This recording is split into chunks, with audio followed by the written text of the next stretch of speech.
go. I hope that we've got this. We've had a couple technical difficulties.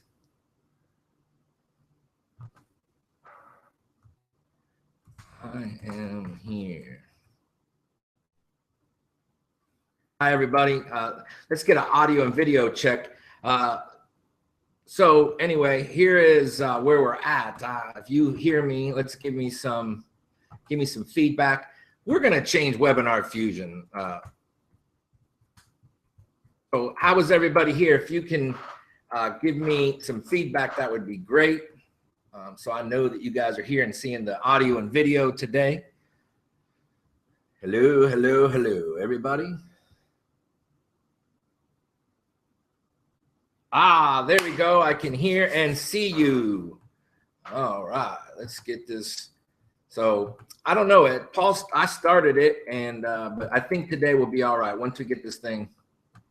All right, about freaking time. You know, hey, maybe we're just letting you guys get ready to come and see you. All right, let me go message this to Paul. All right, everybody. So what we're going to do today, we get a lot of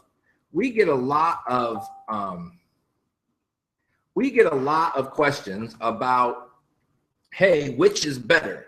Is it better to buy to get Asinspector, or how is Jungle Scout? Is Jungle Scout a better product to use for your sellers? So I think that they're both great products, and ultimately what they're there to do is to create a bunch of data that you can analyze for yourself to be able to make sure that which products you like. Well, one of the problems, and we're going to solve this problem. Sabadi krapa, you got it, Stephen. That's how you say hello here in Thailand. Not a lay. Here, look here. So if there's my big lay. If any of you are unaware, I just became location independent. I no longer have a house in America. I sold both of my cars, and I'm currently in Bangkok right now. Now, let me tell you this, Bangkok is an absolutely unique place. I can't tell you that I'm a big fan of Bangkok right now. Yesterday, I finally got out of the condo that I'm staying in and looked around, but it is definitely unique. There's a unique smell here. The traffic is insane. I'm not a fan of the food yet. So I'm learning. It's been 72 hours since I've been here. And I can tell you one of the things, so two things that I would share with you is that, one, that whatever you would decide that culture shock is, I am in the middle of culture shock. I might as well be on Mars right now because it is completely, utterly different than what America is like. People are different. I bet you I've not heard, I don't know, 50 words of English since I've been here. I had a tour guide yesterday and he spoke all right, but outside of that, I've not spoken to anybody. So at the end of the day, I'm learning that. And the other thing is I didn't understand what jet lag is. So I suffer right now with, I don't know what day it is. I don't know what time it is. Just when I got started learning about the time and such, they switched the time in America. You guys went to daylight savings time. So all of a sudden I'm even more confused. It's Monday morning here. I've been up since like 2:30 a.m. I went to sleep yesterday at 6:30. So I have been completely exhausted. My mind is just crazy. And so, yeah, boy from Tennessee gets to Thailand. This is something that I have worked on for about 1.5 years.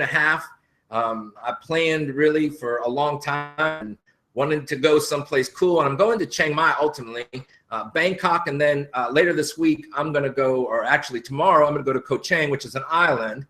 I'm only in Bangkok because my plane flew in here and my thought process is to do exactly what I've done, which is kind of rest and get used to it. I didn't want to spend a bunch of time in the at the resort where the beach is because I didn't want to waste that time being tired. So I just basically came here to sleep. And yesterday I kind of got on the phone with somebody that I've become friends with in Chiang Mai. And I said, listen, I need to know one thing. Is that place anything like Bangkok?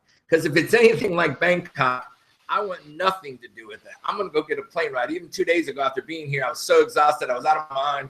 And I literally was at the point where I was looking for flights to get out of here. I was so, like, it was so horrible to me. Yesterday, I got to go to a bunch of great Buddhist temples and take some pictures. If you're members of the Gorillas, groups, I'm going to start posting some photos on there on my personal page, Rob Fortney Jr. So anyway, Diesel is staying with a cousin of mine. So he's there if you guys haven't deal. So anyway, I've got rested. Enough about me. Just know that, first of all, this didn't take a crazy amount of money. It's very inexpensive to live here. So the bills that I had at home basically apply here and become double. This morning, I haven't been eating because I can't stand the Thai food. There's some flavor, some smell that's in every single thing that I mean, like, gets in my mouth, and I can't stand it. So yesterday, I think I had an apple and I don't even know, an apple and some fried bananas is what I ate all day today. So today I went to a 7-Eleven and I found some cereal, like basically 100% carb meal. And but I was very hungry, and so that's what I had. So thank you guys for listening to that download a little bit. So what we're here to do today is to compare Asinspector and Jungle Scout. Many people have asked, what's the difference? Why should I have this or why shouldn't I have this? So what we're going to do today is we're going to kind of put them up against each other. So obviously you guys know, or many of you know or don't know, but Jungle Scout was developed and created by Greg Mercer. I've done some great videos with Greg. And then obviously was Chris Guthrie, who did Amasweet, and then Lowell Rampal is who did Asinspector. So all those guys have been in here, and both Paul and I both use these products, all three of these products in our business. And ultimately what I said earlier is what we're trying to do is create data. And the more data you have, the more you can make a better educated decision. Yeah, absolutely. Some people think the food's awesome there. I haven't figured it out yet. Maybe I will. So what we want to do is get into this. Paul and I are going to kind of, it's versus. It's like a fight in both corners, so, Hey, Paul, how are you doing this morning? Earth, Asia calling Paul. Asia calling Paul. Paul, are you there? Well, Paul is having some internet problems over there too. So I'm live, and we'll get, maybe we'll start with Jungle Scout and get some ideas about what we think about Jungle Scout and show how that's actually working, and compare Jungle Scout first, and then Paul will come along and he'll do Asinspector. So, okay. So what we'll do is anybody have any questions before we get in the chat? If you have any questions you'd like to share with us, we'd love to hear them. And I can answer any questions that you might have right now in the chat.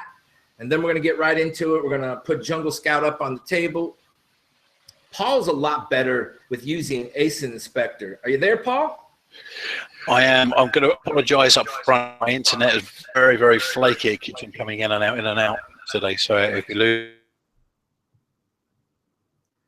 All right. So, Paul, what you may want to do is maybe even put on that store internet. I would close down your Facebook. And but anyway, I'm going to start with Jungle Scout to get us started. Any other questions? Nicola, how are you?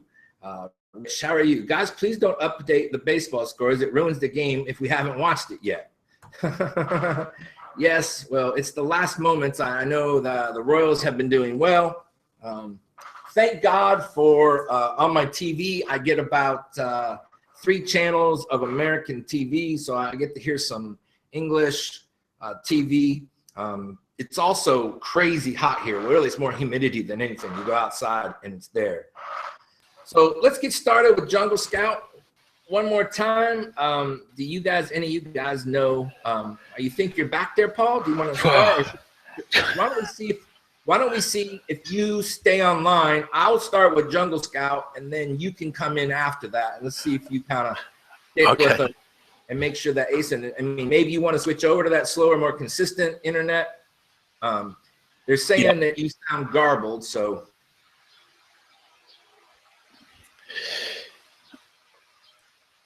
All right, so I'm going to start, like I said, with Jungle Scout. let's get going. So what I'll do is let me share my screen, and you see if you stick with us. If we get you to stick with us for a while, then we'll come back to Paul when he does Asinspector. All right, so I'm going to share my screen. We're going to go to Amazon. All right, so anybody give me some feedback and make sure you can see our Amazon page that I have. So now we're going to, on both of these, we are going to show you the pro versions of these. Again, what we're trying to do is create more data. More data, I think, is better. You know, a year ago and probably 7-8 months ago, you couldn't have any of this data. So the data that we now get provided is, I think, completely valuable. It's put more people on picking better products. But here's the number one thing. If you don't know how to interpret the data, then it's useless to you, because you now have a bunch of information that you can't do anything with. And so what the gorillas and I have done is we have created a little small program we call the Super Product Selector. So the Super Product Selector, if we've frozen or anything, you just have to maybe go in there, because most people are seeing what we're doing. So the Super Product Selector, what it does is it's going to be able to take the data that we create here today, and it's going to be able to take that data and it's going to be able to put it into our programs. And we have some of the combination is the IVT, which is the initial viability test. We have about 15 questions there that you ask and you answer, and then you put in the score, and it comes up with a scorecard. And once you get that scorecard, then what we're going to do is we're going to take those numbers and we're going to put it into the product champion scorecard, which gives you another 15 questions, and you're going to put in the score in there. So what happens is you'll put that score into there. It'll give you an ultimate score, and then we gather your products and we put it on a list, and it gives you all the information so you can see it.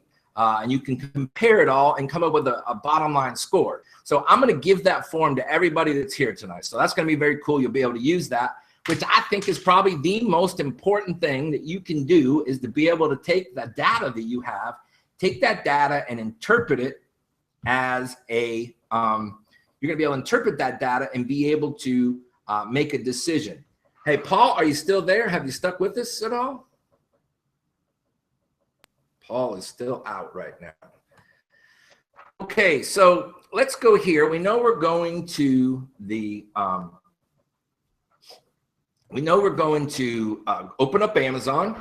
And so if you hear us again, Paul, definitely talk with us. We want to see if you're with us or not.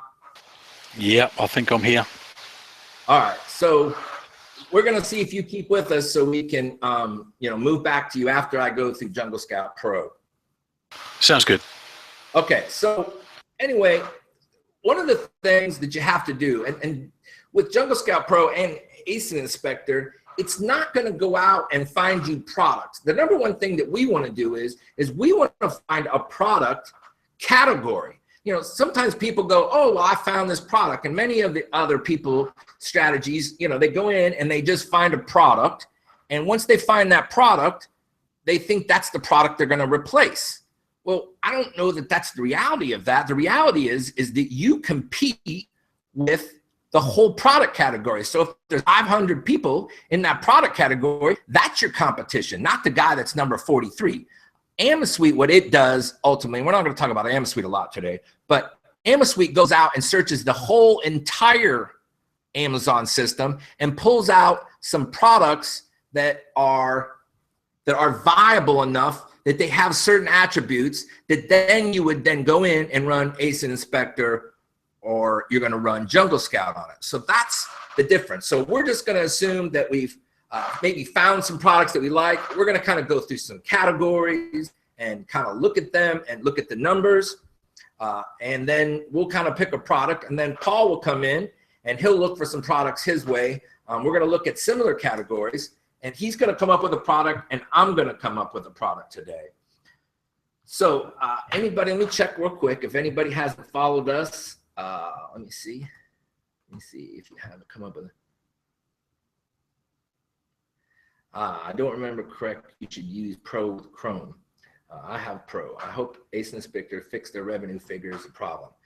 Yeah, one of the things you're going to find is that revenue is definitely different. I don't know if it's Asinspector or Deal, but ultimately the difference between these two, even if the numbers are different, there's a lot of other data that you can look at and help you make decisions. So right now, what I kind of do is take them both, put them in a deal, divide them by 2. But one of the things we're looking for is how the data falls down. You know, if you look at the first one and it has $70,000 worth of sales, and the next one is 65, or all the top ones have all the sales in that category. And those are the things that we'll ask with the product champion and IBT scorecard, which is ultimately what we call the super product selector. So once we go through that, it will then go into there. So, but there's a million other things, or not a million, but there's probably another 15 or 20 things that each one of those products is going to go into to give you a ultimate data tool between it. So, you know, right now, the problem is that the way in which both of them figure may be a little bit different. And so how they come up with the algorithm probably is different between the two. I cannot tell you for sure which one is 100% correct. I know I've talked with Greg and I talked with Lo, and they both believe that they're right. But ultimately, one of the things that they're doing is they know certain products, you know, they either sell them themselves or other people give them data and input that says, okay, there's a product selling in health and beauty that has a 3,000 BSR. Here's how much sales it's making. So they put a bunch of those into their data, into their algorithm. And so they're able to take all these data points and make a guess in it. So I don't know if that's exactly it. I know that I've talked with Greg, and Greg says he has somebody that looks at all the numbers, and they come up with an algorithm to come up with that price, you know, what all the categories they both come up with. Hey, Paul, are you still with us? Your internet's still working? Yeah, I'm on the slow one, but I'm still here, and I can just see a maze on your screen. I don't know whether it's my end or not, but a few people are saying they can't see your screen properly. It's all scrambled. That's better. How's that? That's cool. I don't know what happened there. All right, let me go right to, let me just share my desktop. Maybe this will be a little better. Thanks. Everybody give Paul a little feedback. Man, that may be better. I went right to the Amazon, my desktop. How's that look, Paul? Yeah, that looks good. It's nice and clear. Okay. So tell me some. So what we're going to do is let's start right now. Ding, ding, ding, ding, ding, ding. Ladies and gentlemen, tonight inside the ring, we have Jungle Scout, the current world champion, weighing in at a 3,000 BSR. And in the other corner, we have the challenger, the Asinspector, weighing in at 4,500 BSR. Let's get ready to rumble. As you can tell, I'm fun and I like to have a good time. I hope you know you're laughing and not laughing with me and not at me. So here we are. I've decided that we're going to start in health and personal care. A lot of you guys are in this category. There's a lot of great products in here. So let's go down and look. So we're going to start in health, personal care. I'm going to kind of go through. Let's look at a couple of product pages and just kind of get a feel and an idea for what Jungle Scout Pro looks like. So if you haven't used it before, you're going to go up into the Chrome extension, the Chrome app, and you're going to press the Jungle Scout Pro. And what it's going to do is it's going to go in there and it's going to analyze the data that's on these and all the products on this page. So it's now pulling them. It takes a second. Our internet's a little slower, obviously, where we're at. But it's going to go through and it's going to analyze and it's going to pull up some things. So a couple of things that it does pull up. So it's going to pull up the product name. All right. And one of the things about it is if we look at this and we're looking at a product category, and you'll see later on that certain things come up in a product category. If we're looking at house supplies with something that may not be in that category, something may be miscategorized. Well, we don't need to analyze that. So what you can do is over here on the left, you go over here and you can make that one go away. So you can press that one, you can press that one. And so you can see it's deleting those lines. So if it's not a competition product, you want to be able to take that out of there. So it also says, you know, what the product is. And one of the great things is you can put your mouse over top. It's going to show you the products. You don't have to keep going back. You know, that's an area where if you're looking for products to avoid. So we've chosen some few products that when you start out that you may not want to get into because there's an opportunity for more returns. So if there's an opportunity for more returns, you want to be as conservative as you can so you don't risk your first initial money and then that puts you out of business. So what we want to do is go through and look at some of the products. Like some of the product we try to stay away from is anything brand name. We try to stay away from products that have a lot of competition. We try to stay away from products that are glass or liquids or chemicals. So those are the kind of products that we kind of avoid, and we kind of can quickly look through those. And we have if you haven't seen it, we created a document that I think may be on the website called the Products to Avoid Guide, and you can look at that and kind of see. One of the things that we do talk about is electronics, to maybe not look at them as strongly, but if you find a great product in electronics, you know, definitely go in and look and see if you can, you know, if it works, and then just make sure that you do an inspection on the product, make sure that you're doing some due diligence, make sure that you're not going to get a product. We always suggest that from this point in your business that you get yourself an inspection in China. If you go to Alibaba Inspections, they have hundreds of inspectors there, and I think most of them range between $100 and $200. You know, so, you know, if you're spending any money at all, you know, maybe, you know, I mean, to me, any product order up to $1,000, you definitely, I think that you want to do that because you don't want to risk all of your money on a product that ultimately can turn down or that can have a problem because it is, it may not work when it gets here. So, you know, you put somebody in China, hands on the ground, they touch your product, they test it out, do a random sample of products, make sure that it's what you asked for. They'll send you pictures, you know, they'll use it and they'll give you a report that says, hey, this is what we found. And so before you pay that other 70%, then you can get some data back to know that you should pay that money. And one of the things that I try to drop some lines of some of the secrets, or I don't know, just some of the things that we do is you want to make sure that I really think PayPal is one of the best ways to pay. I've spoken with some PayPal people that handle disputes, and they have told me that basically anytime you have a dispute with someone in China, they're gonna favor you 99% of the time. So don't be afraid. I mean, PayPal is absolutely on your side. So if you have a problem, you go to PayPal and file a claim against whoever, and as long as you have your stuff together almost in any way, they're going to question the Chinese and they're going to say, hey, listen, do you have this? And they kind of put them through some hoops, and if they can't jump through all the hoops, they're going to give you the favor, they're going to take the money back from them, and that's just what's going to happen. So that could be very cool. All right, so as you can see, the data come out, it'll give you the brand, it'll give you the price, it'll give you the category, and we know that we search health and personal care. And then what it's also going to do is it's going to give you the rank of every product.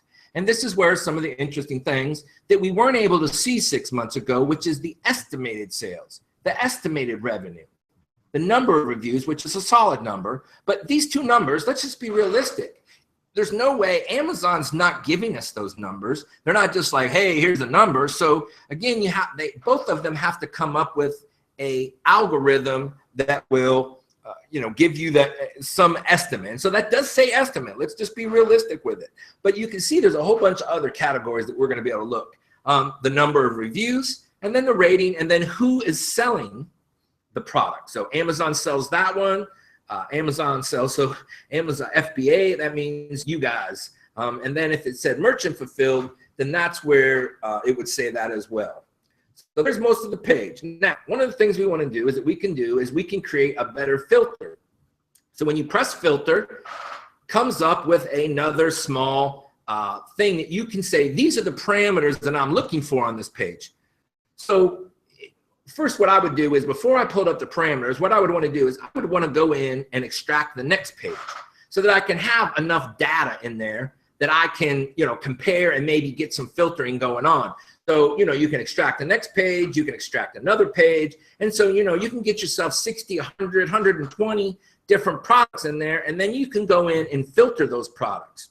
You also can take that and export a CSV file that you then can have all the data and look at them at one thing. One of the things up here at the top, it gives you how many results there are. It gives you the average sales on these products that you're looking for. So if you're looking at a main page, that's the average sales for that page. It gives you the average sales rank. It gives you the average price and the average number of reviews per one of those products. And clearly, there's a bunch of people that have lower BSR. So the average number of reviews is about 2,200.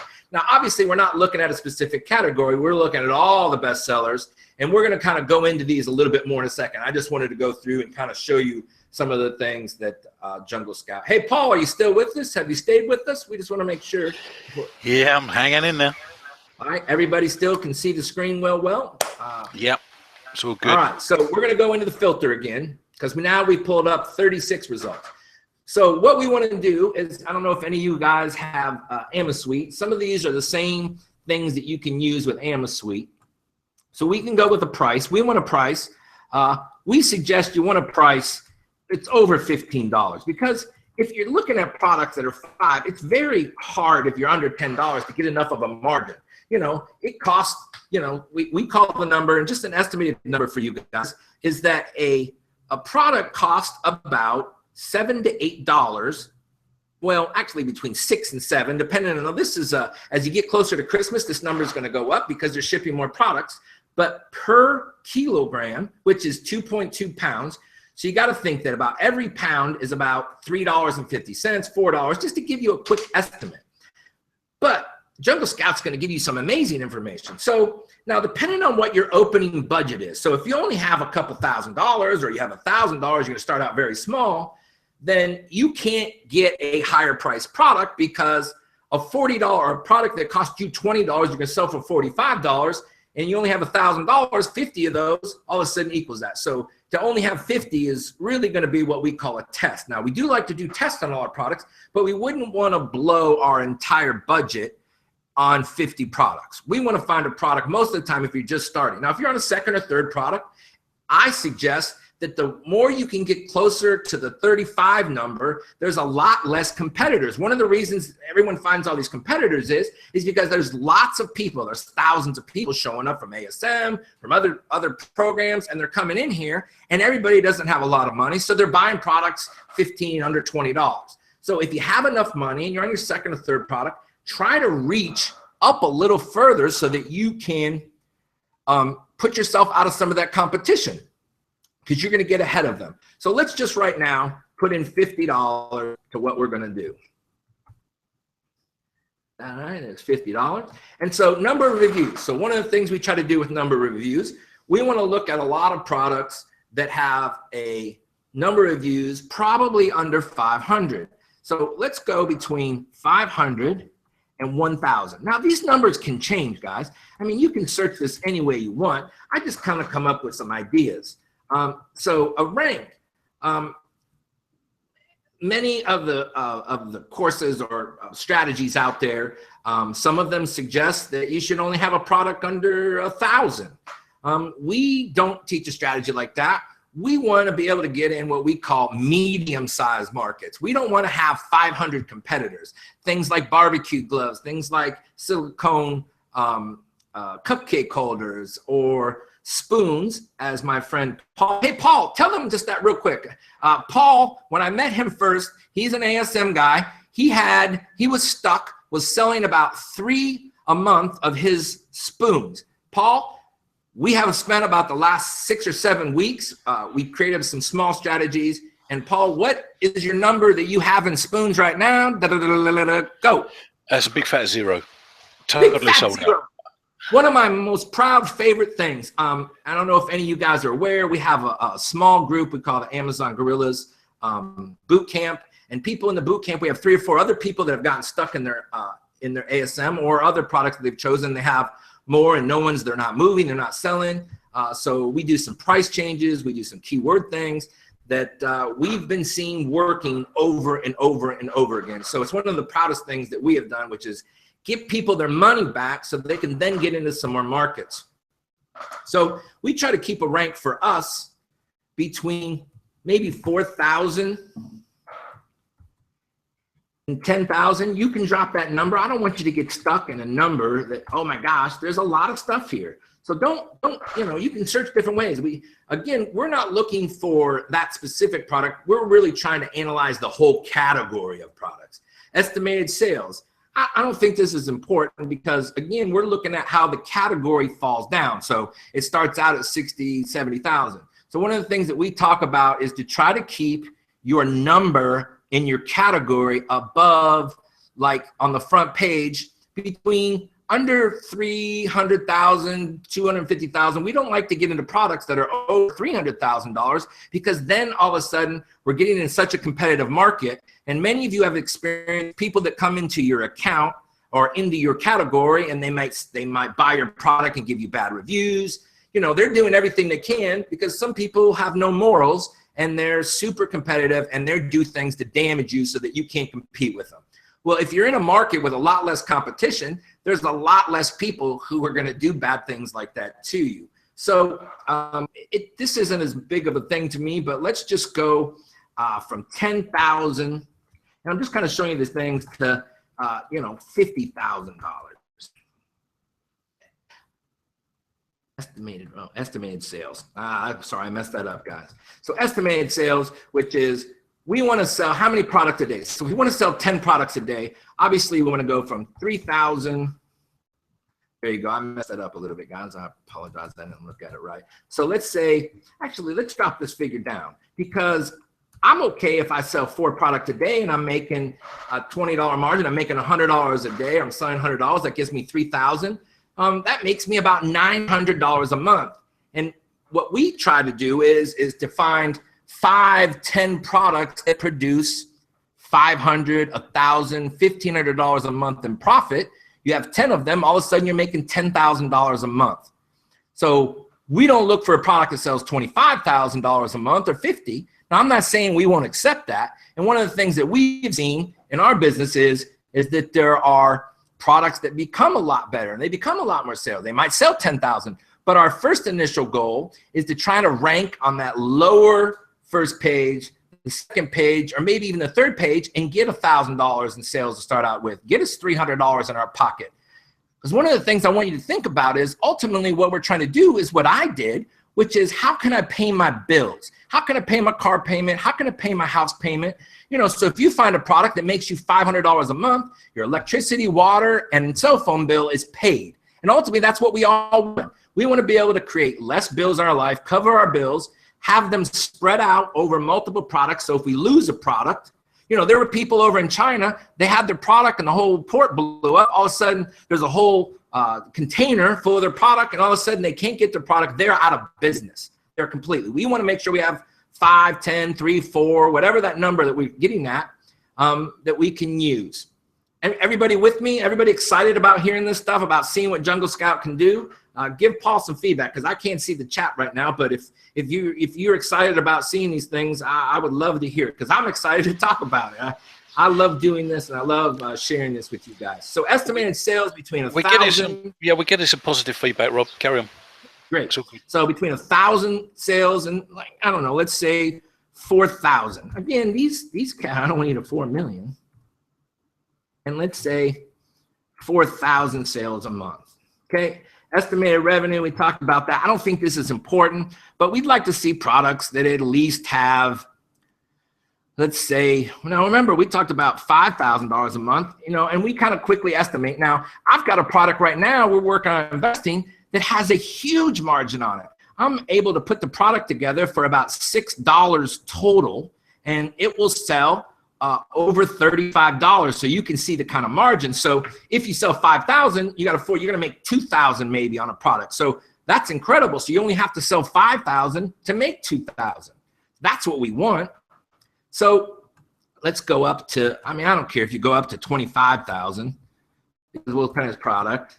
It's 25,000. The rating doesn't really matter. So I'm not even going to fill that in. So now what you're going to do is you're going to filter what we have. So this filters everything, and I filtered it too much and nobody's there. But I just wanted to show you how the filter works. Then also, so we're going to go over here, and the next thing is the options for Jungle Scout Pro. So we have our API keys in. And one of the things, if you're going to use Pro, you have to go in. There's some really great explanations from Greg. If you look it up, Paul and I are going to do this for you to show you how to get your API key. We just haven't done a little video. It'll take you about 5 minutes to go into Amazon. You have to click and you get your API keys. There's several, like they're just numbers. I don't even really know what they do, but they identify your account and you know, they're computer stuff that I couldn't explain to you. But you go in there and you copy and paste them into Jungle Scout. They're not able to look at them, and I don't know, I guess people could go in and screw with your account or do something bad if they had them, but it's really over my knowledge that I can share with you. But so what you can do with Jungle Scout is you can go in here and you can, so some things to me don't matter. So like the rating, I told you, I don't really care. I might go at some point though and look for products that have this BSR and have a rating under 3. Well, that means that product's vulnerable because I'm going to put something better. The FBA fee, I think that's important. I want to be able to look at a product and find out how much it costs. The number of sellers on each product, you know, is that totally important? Because you're looking at products that may be sold and people are doing, they're buying that product and just listing it. So they're doing retail arbitrage. So that's really where the number of sellers are. So you can kind of see whether a product has one seller, which is a true FBA, a true private label product, or a white label product. So the number of sellers you may want to look at. The great thing about item length and item width really is covered by the FBA fees that you're going to go in. So the weight, I think, is very important. And here's what I think the most important thing that Jungle Scout Pro does. And we're going to find out whether Asinspector does this, and Paul's going to share that with you. But I think the net number matters more than anything, because you want to look right then and make an idea, is this product making any money? I mean, you might look at products and like, because it weighs a little more or it doesn't fit into that box, it doesn't get you. So if it's not 8 by 8 and under a certain pound, or if you get something that's, you know, 72 inches long and it's an oversized item, you know, you're going to see exponential price in what a product costs to ship. So all of a sudden your FBA fills up and you didn't realize that. You get the product and all of a sudden you put it in there and you're making no money. So I want to know what the net is. I want to know what the net is every time. You know, the category doesn't matter, but let's close this and refresh this number. So now it went back in, it's going to pull them up again. It's probably not going to pull anything up just because I went through well, it did. Yeah. So it reset the filters for me instead of the options. So now if you look across here, we wanted to find these things. We wanted to find out what the price was. We wanted to find out, we could take out category, maybe you can look at, but it shows us the rank, the estimated sales, the estimated revenue, number of reviews, who the seller is, the FBA fee, important. Probably, I think, the most important thing that you can look at with this product. How many sellers? Now you can see quilted northern ultra plush bathroom tissue. You know, that's a product that people would go out and retail arbitrage and, you know, go to Walmart and find it on sale and then try to see if they can make enough money. And those of you that have done retail arbitrage, you know how that process works. But basically, if you don't know what retail arbitrage is, you basically go out and find products on sale, you buy them, and then you send them FBA, and then you compete with these other people, and you get the buy box if you have the lowest price, so you can sell your product. But you can look here, there are 36 people here and 43 people selling this. Pampers, sensitive wipes. So they go out and they find those and they put them up in there and they're trying to sell them. So there's 43 people selling them. But here's what we're looking for. We're looking for products that have one. So if you wanted to, you could go over here, and I think I showed this earlier, you can make that one go away because that's not really something we want. It's a name brand product. So you can see we can just eliminate those. One of the great things. So I love being able to do that because I don't want products that have 31 competitors in them. Now it's usually typically a brand name product. So we don't mess, like one of our products we avoid is brand name products, because guess what, guys? If you're on Alibaba and you see a product that has a brand name on it, I promise 99.99999% it's a fake. And you don't want to get yourself into fakes because you may lose your account, you may lose all your inventory. And if they find fake products, Amazon just takes all your stuff and destroys it. I don't know if they put it in a shredder or a crusher or like a car, but whatever they do, they take all your stuff and you're not getting it back likely. All right, a weight. Now this is important because you want to know the weight of your product, because the weight of your product matters quite a lot. Because if the product weighs 16 pounds, as this weighs 16 pounds, well, we already talked about if you had a product and it cost you, you divide that by 8, so that's 8 kilograms. So 8 kilograms times estimate, just understand that, $7 per kilo, that's $56. You know, if you're shipping that, the only way you could ship this and make any money would be to have to put it in a container. Now, I prefer most of the time to fly stuff over until I get to enough sales and I know that the product's viable before I go out and spend a bunch of money and to go through all the hoops that you got to go through to put stuff on a boat. I suggest, lots of people suggest that you maybe stay away from on your early products, to stay away from trying to now learn, because shipping stuff by the boat is a lot more hoops to jump through. So let's figure out how we can, you know, first 2 or 3 products, how we can find something to ship. So that basically means a product that probably should be under 2 pounds if you're selling under 20, for sure under 3. And if you get that higher number over 35, you're selling a product for $40, then you may be able to increase that. But now look here, Sparkle paper towels, 24 giant rolls, they sell it and they make a negative number, negative $1.60. They make $10. So they sell it, it's got $6.58 in FBA fees. Again, I feel like this is ultra important. And it's one of the things that Jungle Scout does that I think is unique. And maybe Paul's going to tell you whether it does that over there or not. So it gives you a net price. That means that's a number you're going to get a check for, or you're going to get a deposit for from Amazon. Amazon's going to say, okay, here's how much money we're going to write you a check for. This one loses 6 cents. So then you're going to have to take that product number and you're going to subtract out your cost of your product. So if this makes $27, your product costs 10, you're going to move forward $17 worth of money that you'll get to keep, which becomes your profit. So that's kind of that deal. So I kind of went through a lot of this. I'm not going to analyze. I'm going to come back after Paul does this, and I'm going to try to find some products. I've got some ideas that I kind of worked on early, and I'm going to show you a similar product maybe to Paul, and we'll compete. I'll try to find a product. I'm going to give you a product that I feel meets the criteria of our Super Product Champion scorecard. So remember this. All Jungle Scout and Asinspector do is create this data. But how do you know what this data means? Well, until you have an idea how to interpret this data, this is useless to you. It's just like a guess, because you don't know what it means if something has $89,000. And lots of you guys, or I know lots of people who go out there and go, oh, it's got $89,000. I'm going to get that product and I can be that guy's, I'm going to compete and beat that guy. The fact that you think you can beat that guy who's got number one, who's got $80,000 worth of sales, is slim to none. He's got 3,000 reviews. You're going to start out, and I'll bet you, if you look at some of these products, there might be, with a product category that, let's say you're selling toilet paper and there's lots of toilet paper, there might be 500 different toilet papers being sold. And guess where you start out? You start out at 500. So you got to move up from 500 to 100. And you're going to have to get to the sales velocity that guy has to overtake him for at least 14 days. So if a guy's selling 5 a day for 14 days, you're going to have to do that same number, either by maybe some giveaways or just sales. Ultimately, you got to do that amount of volume to kind of overtake that guy. So put that in your puzzle a little bit. So don't think that if a product is doing $89,000 and not the product you exactly buy, something very close or similar, then you're going to go in there and there's just no way. Barbecue gloves, you're not going to end up on the front page because everything on the barbecue gloves has 1,000 reviews. They're selling number. You're not going to drop on the first page. I just don't think that's going to happen. I'm not saying eventually you can't move up to that.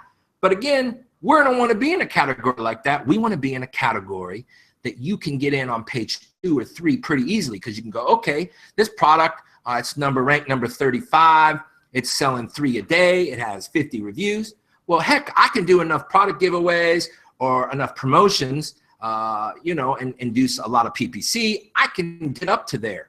And our idea is, and a lot of ASM people do this, and that's one of the things that they teach is create all of these things that put you in a position that your keywords are amazing, your titles are great, you got great pictures, you've created a product that is better, a different kind of product, but it's the same category.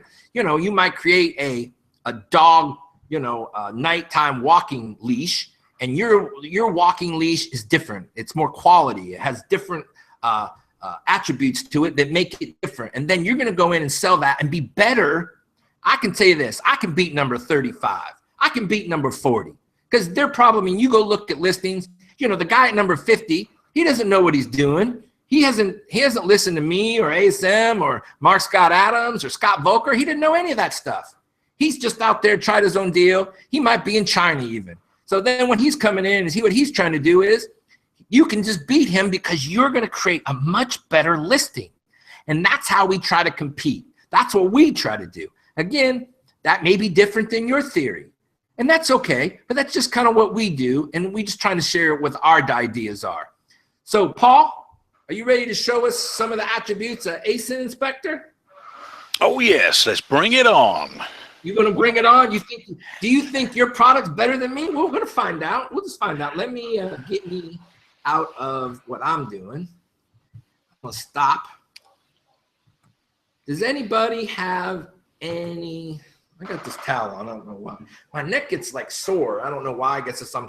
If you guys saw me here, I'm just moving and I'm not Italian, but man, I get excited and I love what we do. And so anyway, so I think, let me look at some of the deal. Yes, JS Wabat works pretty well. There's somebody, do you think the funneling of all the sellers into small samples or products on Amazon, do you think it's funneling all sellers into a small samples of products on Amazon? I don't quite understand that, Graham. You may have to help me. I think you can only choose no more than 10 parameters at one time. That may be a good idea. And one of the things that's great about our Super Product Champion Scorecard, right now it's an open Excel file that you can change some of them. Now, eventually, Paul and I right now spoke today. We're probably going to put a very small price tag on it for $7 to $10. You can get this, and we're going to make it a, you only can put your own numbers in. It'll kind of be frozen, so you'd have to, take it and restart it again. So by creating better listings, that will help with retail arbitrage. Yes, it will. Barry, that's absolutely. If you create better listings, it will help you sell more products. We like your ideas. That's why we're here still.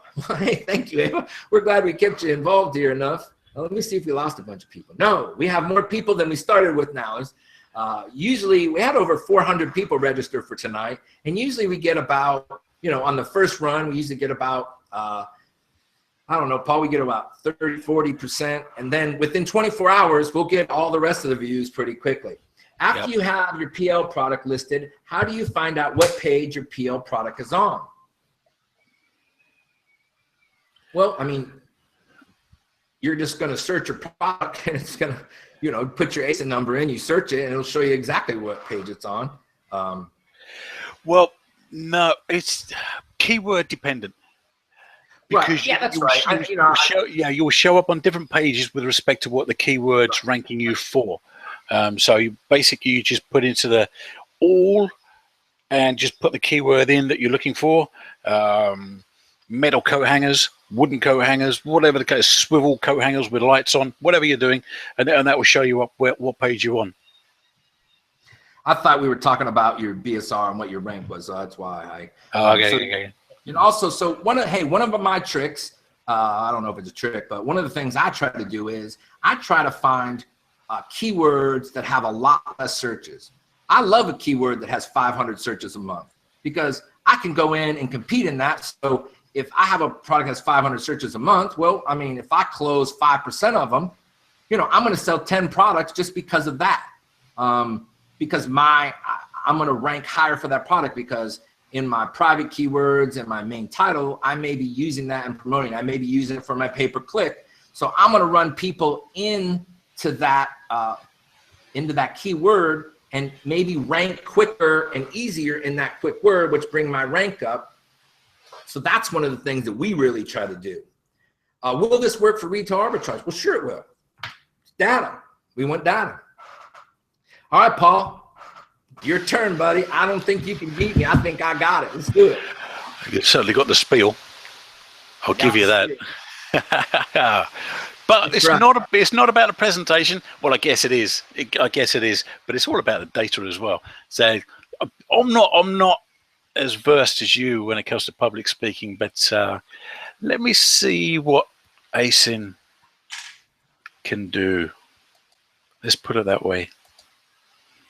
Right, let's hope that you can see my screen, and let's hope my internet stays. Like I say, I'm on the slow internet, but it seems to be stable. My other one seems to have the maintenance guys pulling plugs and pushing them back in.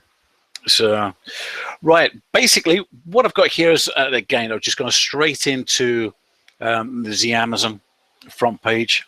What I'm going to do is I'm just going to put in a random, and I noticed you had health and beauty up there, so I've been thinking about just a random category I want to search for, and this is probably one of the easiest ways to try and find various just random products and just see what they look like. So I'm just going to go for baby, if I can spell it correctly, healthcare. Okay. Well, and what that'll do is just bring up everything in baby healthcare.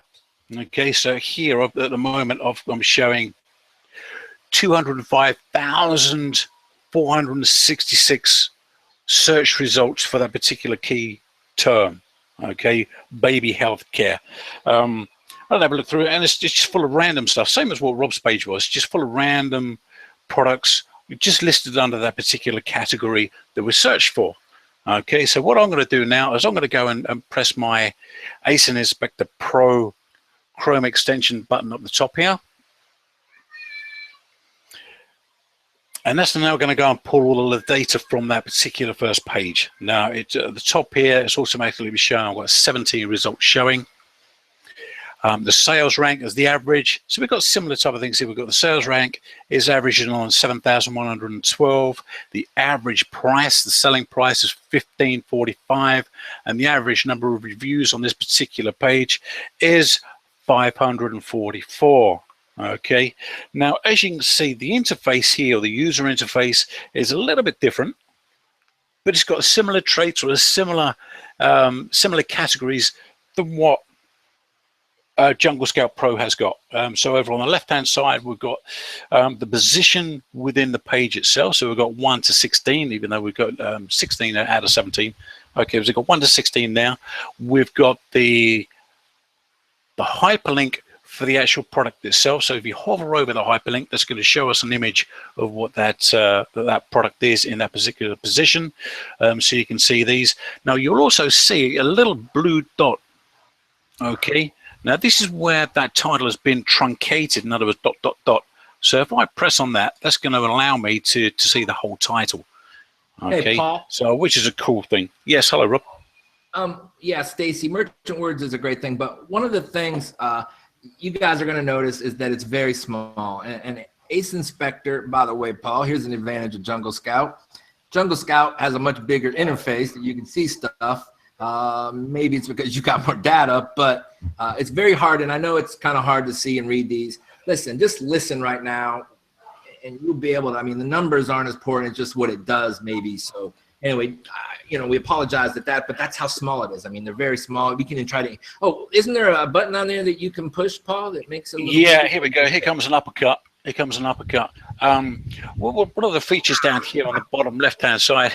Okay, is I can actually increase the font. So whether it's for myself to look at with poor eyes, or I'm doing a webinar that allows that font size to come up a little bit. Now, we always have issues with Asinspector Pro on a webinar, simply because we've got that webinar interface between us and the viewers. But when you see it face to face, it's not an issue. It's not an issue at all. So anyway, I've increased that, so hopefully that's a little bit better from a viewing standpoint. Okay, so that's 1 point to me. So anyway, like I said, we've got this little blue dot over here. This is basically giving you more information. So if you just press on that, that's going to give you the complete title of the product. Okay, so you can have a look at that, hover over that, and that will give you the image of that. So let's go over some of the columns. This is we've obviously got the position over here, 1 to 16. We've got the product name. Then we've got the brand name as well. We've got the category that we're in. And on here, because we've done a slightly different search to what sort of Rob put in, we get a number of different categories here. We've got health and personal care. This is products. This is baby products, general products. But again, you can see this little blue dot. Now, whenever you see a little blue dot in Asinspector Pro, that means there's more information to be had when you're hovering over that particular cell or that column entry. Now, if I have a look at this, I'm just going to press on that, and they'll be able to pull up a separate window. Now, what that's giving me is the first year of baby health care and grooming kit products, and that's telling me what that shows up in different categories. Okay, so there's also, you can also find that in products, bath and skin. I'm going from bottom to the top. Hair care products, bath and skin care, bath and body washes. So you can get all of these different category or different nodes that particular product can be listed in. All right, so that's very, very useful when you're looking at potentially looking at an alternative category to list your product in, such that you can gain advantage over your competitors because you're not actually competing with everybody else in baby products, for example. So the next one is the rank. So we've got that, that's no problems. We've got the estimated sales per month. We've got the estimated revenue per month. We've got the number of reviews. We've got the rating per the seller on that particular product. It's not the seller, it's the product rating. We've got who sells it again. So again, some of these categories, some of these columns are exactly the same as what we're seeing on Jungle Scouts. There's no difference here. We've got the price as per new. We've got FBA fees, the same. Again, it's very, very important now.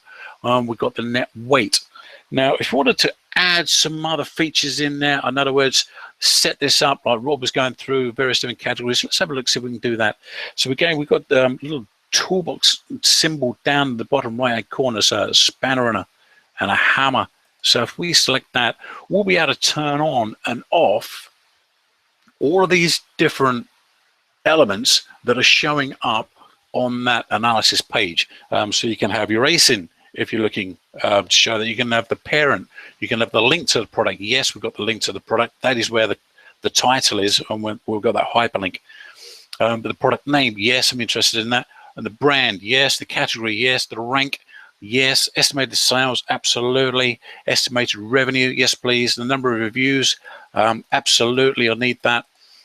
Some of the other ones I haven't got on there. Price, rank, and history. Now, it shows the history of the product. I'm not actually showing this because there's another way I can actually find that, which I'll show you in a minute. And various different other things on here. Pricing, new, yes, we've got that on. FBA fees, is it used? I'm not interested in used products, so I don't have that on. And basically, if you're looking at books, if you got a Kindle store, you can turn this on with respect to authors, binding category, various different formats. Adult related, so it's so much more information that you can put in here if you require it. Okay, now the thing is, once you've set your configuration, it will remember that configuration the way you like to set it up.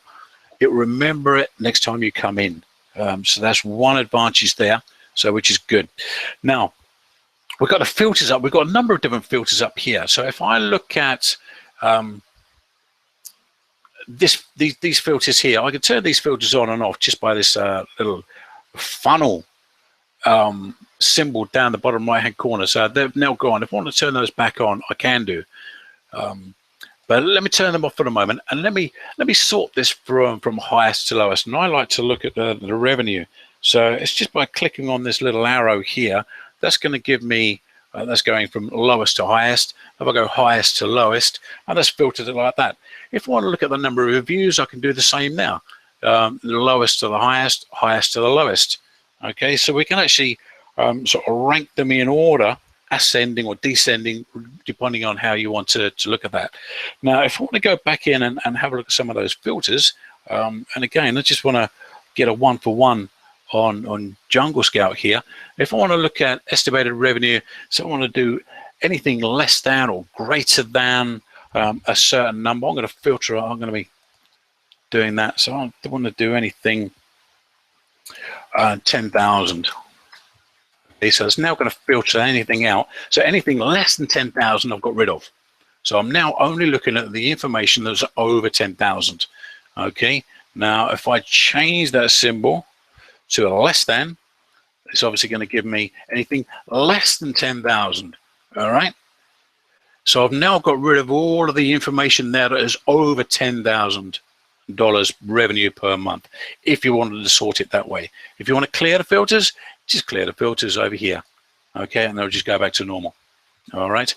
Now, I want to start digging into some of the information here with respect to how easy it is to actually look at.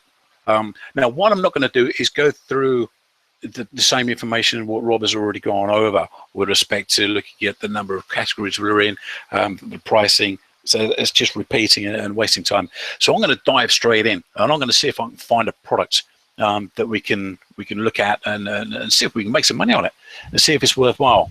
Now, the first one, Huggies. Do I really want Huggies? No, we don't, simply because of the reason what Rob has already explained.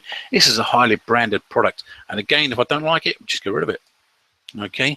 Now, Playtex, again, a highly branded product. Not really interested in that. Just get rid of it. Summer Infant is. I don't think that's a branded product. I'm sure that's. Sure, that's not a branded product. I've never heard of them. The First Years, potentially the same. Safety First, I believe that is. Pampers certainly is. So you can see you can get rid of items on here that you don't like the look of, or there's no need to analyze anyway. But if we have a look at some of these potential products and just sort of scanning through, see if there's anything I like the look of. Summer Infant. So these guys at the top here, they're making some reasonable money. I know it's Amazon, but it doesn't mean to say that we can't get into that.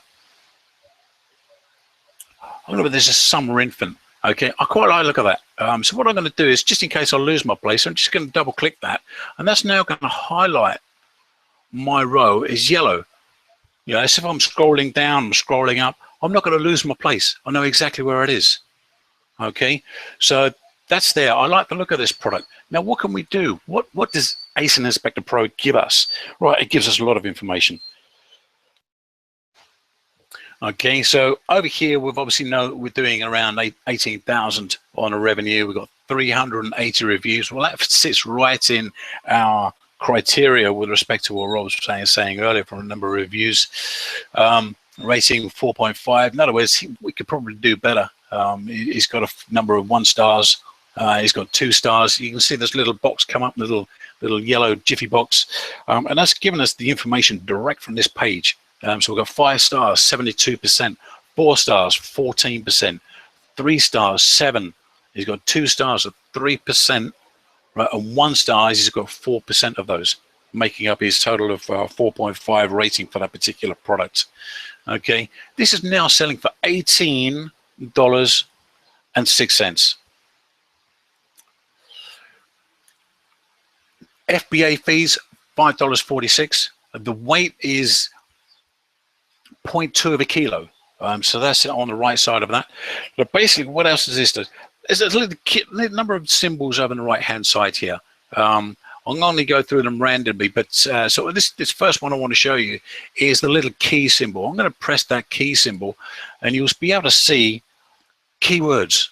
Okay, it'll automatically bring up the keywords associated with that particular product and what the most searched for terms within Amazon are showing. Okay, right, I'm going to read these because I know that is showing up very small on your screens. So the most searched for keywords are Summer Infant Complete. That's all of them. Then the variations come. It's Nursery Care Kit, Care Kit Teal, Care Kit with Oral Care Kit, Kit White Pink, White Teal, Piddle Pad Coverage. Okay, so all of those various different keywords that maybe not you would have thought of, but no need to think about it because they're given to you already. Okay, so that's an automatic. There it is. Hit the button. That's going to give you the keywords. The other one that shows you. Yes, carry on. A couple questions. You got ahead of some people. Jocelyn answered that, I think, which was, I was writing, how did he pull up the box up? Where, I guess, the keyword box, where was that at? If you could show them that. And then Gil wants to know, I don't know if you showed it or maybe later, but does it have a net like Jungle Scout? Yes, it does. I'm going to come to that soon. And what was the first one? The filters. I guess you wanted to know how to pull up the keyword box like you have there. Okay, let me do that again. Right, let me get rid of that. Right, over on the right-hand side, we've got a number of icons. Okay, and it's the little key symbol. It's this little key symbol here. All right. So if we click on that, that's going to bring up this separate box. It's going to basically tone out the background and just bring up this pop-up box, which is a results box. And what that's giving us is keywords. All right. So that will give us the keywords on each of these individual listings, so we can go through there and have a look at what the competitors are doing, maybe take some sort of knowledge from that. What it's also giving us, and again, don't forget when we looked at the category more information, little blue dot symbol, gave us the alternative categories that you could potentially list that product in.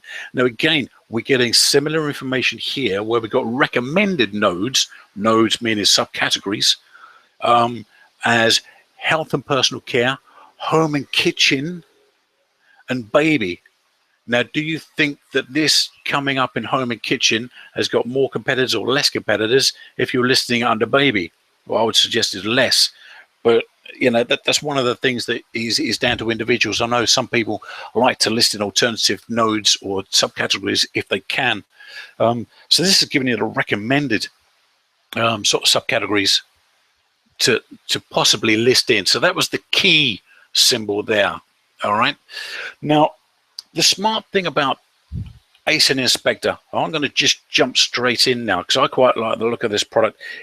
Can I actually buy this? Where can I actually buy this from? Because that's one of the things I really, really would like to know.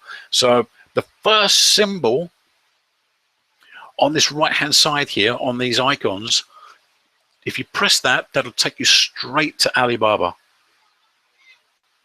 straight from within that program. Now, what I've found is you do have to change or manipulate the search term in here a little bit, because that would take exactly what this product is. Okay, so and it's taking the title. Now, we're not necessarily interested in the title of the product. We're interested in what the actual product is. Okay, so I think that particular search term, if we bring that, I'll tell you what, let's have a look at that in a separate page to actually analyze what that is.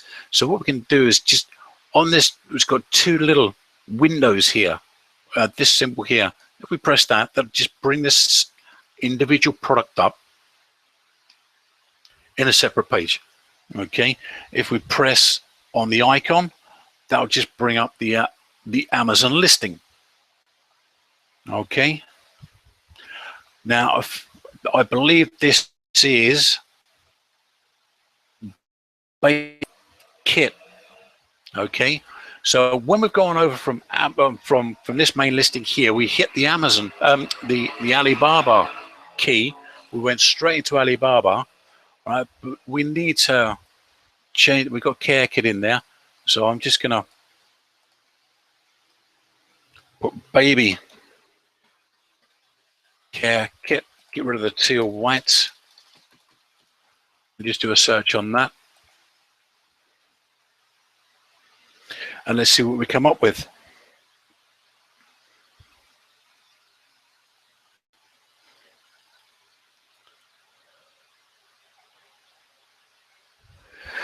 Okay, so we've got one or two little items here that are looking very similar. So this is something similar, but it's not as good. This one looks really nice. We've got a product here. This is cool. So we've got a minimum order of 1,000 items. The price ranges from $4.20 up to $6. So that's a potential candidate. And again, it's just a case of sort of looking through, see where we are. There's another little product there. It's not quite the same as what we're looking for. This one is. And again, look at that. It's $1.30 to $1.50. So we've got a couple of products there we know that we can get. This looks very similar.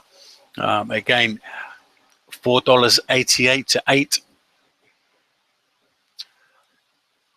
So potentially we can get that product, I would say sort of $4.20 to $6. So we know we can get that product, and we know we can get that product very easily simply by hitting that button now. Okay, now can we make any money? So if I call it $5 as an average of what we've seen, we've got the advantage of looking at this little button here. I know again it's very small, but it's a dark green with a little dollar symbol in the middle. So if we hit that, okay, and I've estimated roughly average as $5. Let's see if we can get back on that. Now again, all we've done there is get the net payout. Okay, now Amazon fulfillment is $5.46. Net payout is $7.60. Your return on investment for this particular product is 151%. Okay, the number of sellers, 20 to 30 sellers. Okay, so therefore that would tell me that this is readily available and there's a number of people selling it under that particular listing. So I wouldn't necessarily want to have a look at that, but I quite like the product simply because the way the numbers fall down here. Okay, so that's quite reasonable. So what I'm going to do now is go into Amazon and search for that particular key term under all. I always look under all departments, baby care kit, right, and see what we come up with. Right, I'm going to close that window down. I'm now going to run Asinspector again. You see what I'm doing here? I'm having a look at a product. If I like the look of something, I'll go back into Amazon, have a look at that particular keyword, because the first search term was very broad, very generic. It was baby health care, and that was showing up diapers, that was showing up all sorts of stuff. Okay, now we're starting to focus in a little bit. Right now we're interested in baby health care kit or baby care kit. Okay, so now let's have a look at see where we are with respect to this particular page and what it's looking at. Now you can see we've got very similar products on here, so which is quite cool. I quite like the look of those. All right, so but what does Asinspector tell us? Let's have a look. So let's have a look at the estimated revenue again. I'm just going to do a quick search on that. Now again, we've got the first one at 29, 26, 21, 15, 15, 11, 10, 10, 7, 5, 5, 5. So it's a nice even spread. So in other words, we've got not the top 3 or 4 are dominating the page. It's a nice even drop throughout that first page, which is quite nice. You know, what you don't want to do is just take on a product where we've got the first 2 or 3 products that are making over 60% of the whole page, and the rest of it's just pickings. You know, it's just going to be hard work to compete in something like that. But as a general rule, this is a pretty good drop down. And again, let's just have a look at some of these products. This nice little pink product there. That looks like edging. Baby Johnson & Johnson. Obviously, don't really need to get into that. This is a little healthcare kit. I quite like the look of that. This is a nice, cool one. Now, and again, it's no need to go for the top guy. Where was I? Let me highlight the line so we can't lose ourselves, because there's a lot of data on here. And don't forget, I've actually blown this up so it's bigger. So when you look at that, you know, it's very, very easy to understand where you are. Okay, so this particular product is ranked 3,671. That falls right in the area that Rob was saying that let's have a look at this criteria. It doesn't match. Estimated sales a month. I think you had yours at around this 300, 10,000 to whatever it was. That's perfect. Number of reviews, 119. That's great. It hasn't got many reviews. If you've got a product that's got 1,000 reviews, that's going to be an awful long time before you get to that number from a review point of view. The lower the number of reviews, the easier it is for you to attack that particular position, and in order to get your product into that position on that first page or second page. Okay, so if you've got a guy down here that's only got 9 reviews right down the bottom, or he's only doing 800 a month, just started out potentially, but you could do that in a week. You could get 9 reviews in a week, no worries. Yeah, 11 reviews. How long do you think it would take you to get 11 reviews? Yeah, and steady sales. Yeah, with various different techniques, that's quite easy. 20 reviews. This guy here got 20 reviews. He's doing $5 grand a month or $5.5 grand a month. Is that possible? I would say so. The guy here, 600 reviews. That's going to take you a few months. And again, 800 reviews here. So I quite like this one. 119 reviews. Okay, it's FBA ideal. It's selling it for 31. Let's go and have a look at that. Straight into Alibaba. No messing around. That's going to give us up exactly what we're after. Now again, we'll have to manipulate the search term once we get into Alibaba, such that we've got the right one. It's got grooming kit. I'm just going to put baby grooming kit, get rid of the end part, and let's see what we can find. The first one looked quite good when we've done the search. Interesting. Vacuum mattress soft stretcher. Hold tight. What do we got here? If I'm very not much mistaken, that wasn't very good English, was it? If I'm not mistaken, that looks like our product. Hey, Paul. Yes. Well, I just want to make a point, like it's not such a big deal that I could just press that button. I could do a Jungle Scout is go and put Alibaba and then go search the words. I don't know if that's that big advantage that you may be trying to make it, but it may be a little bit more convenient, but I don't think it's a big deal to jump over to the other uppercut. Okay, I'll let you have that one. All right. Well, let me just have a look at the price of this anyway. So it's averaged around $2. That seems a little bit low, but let's have a look at that anyway. But that is definitely our product. Okay, there's no question about that. That is definitely our product. So again, I'm just going to come into the sort of the get net payout item here. I'm going to put 2 in now, because that's basically what the listing is. Now that's got to be a little bit conservative. But the net payout on this one is $21 with a 1,090% return on investment.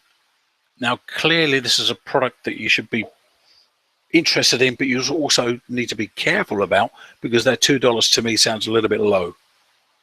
All right. So anyway, that's the advantage of basically going into Alibaba straight away. But what else can this do? So let's have a look at how well this product has been selling. Let's have a look at Camel. No need to go searching for it. We've got the button right here. Now, if you don't know what Camel is, that would just basically give you historical view of pricing and rank. Okay, so basically what we've got here, we've got a pricing history. Now it started off at 25, then it dropped down to 20, then he's done some promos potentially, down to sort of 17 something, back up again to 20. And basically you can see where he's doing some promos right down here at 15, or some giveaways. He's currently selling at $19.99. Okay, what's his sales rank been like as a history? Where you can see he started out like most of us, 93 to 100. Way back in page 10 or 20 or whatever it was, but he's done a reasonable result over a short period of time between October and March, coming right up. The best he has got is 222. Currently is sitting around 5,529. Okay, so that's Camel. Sort of straight from the sort of the chart here. So some of the other symbols over here, we've got a little equal sign. Let's have a look at that. Now, if you're doing some retail arbitrage, or even if you're not, if you're just interested in looking at elsewhere, where else that product is listed, you can find it by doing this sort of the equal sign. That will give you the price on Amazon. That'll also give you the price on eBay if it's listed on eBay.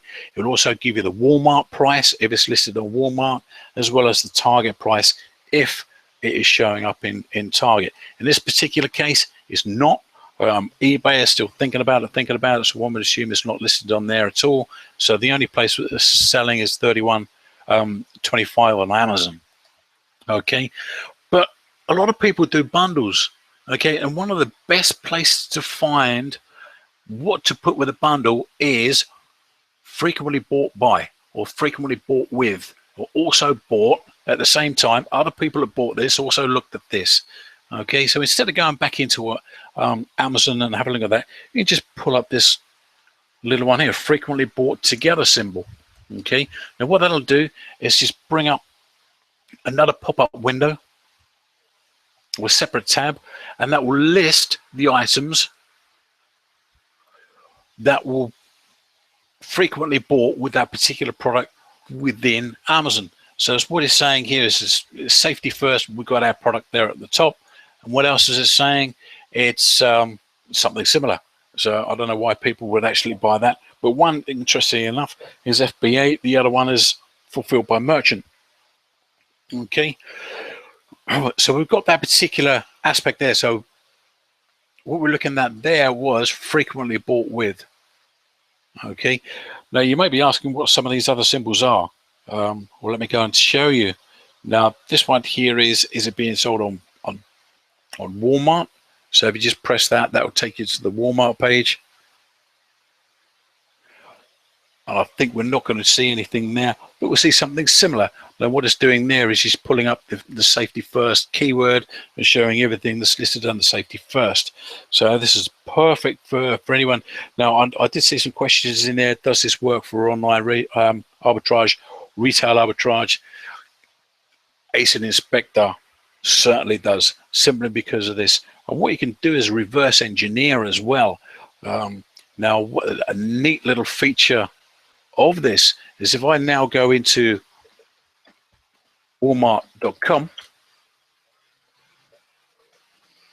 wait for that to come up, and I then go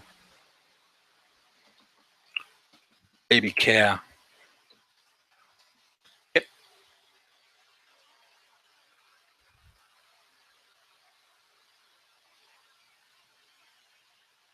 Didn't like that much, did it?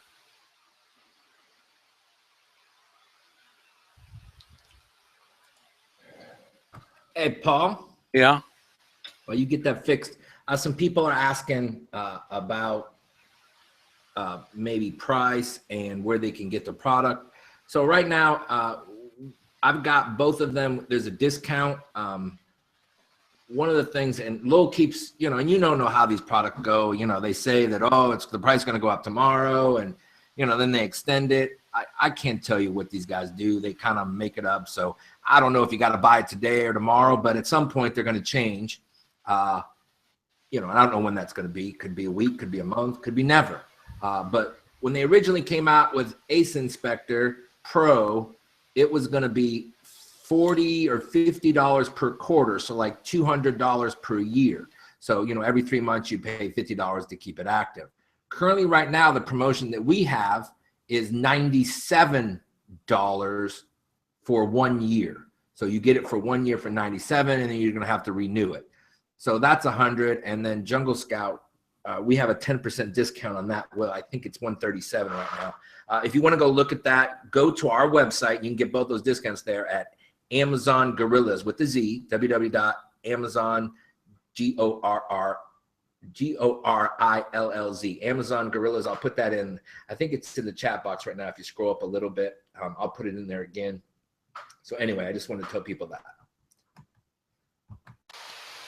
Yes, awesome. Right, I've now managed to get into Walmart on my super slow internet.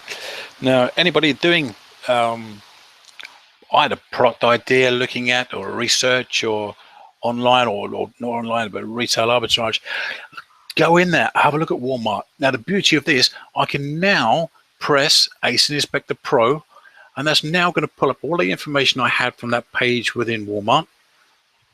Yeah, you can see us now generating all of that data with respect to what that product listing is like within Amazon. Okay, so you can now do that instantly without guessing or worrying about having a trip down the supermarket. Okay, this is obviously going to take a little while to do that. So while it's doing that, let me go back over to Camel. So you can actually subscribe to Camel. It's a free subscription, so that's not an issue. But it already has it in. Already has Camel built in. Some of the other features within here that I haven't gone over yet is we can do exactly the same with Target. We can do exactly the same with eBay as what we just done with Walmart. Okay, so it can take you straight into Target. It can take you straight into eBay. The other button here is AliExpress. Now, any of those that don't know AliExpress, let me just quickly take you into AliExpress. And again, it's a sister company of Alibaba, but it's more like the low volume aspects. So therefore, you're going to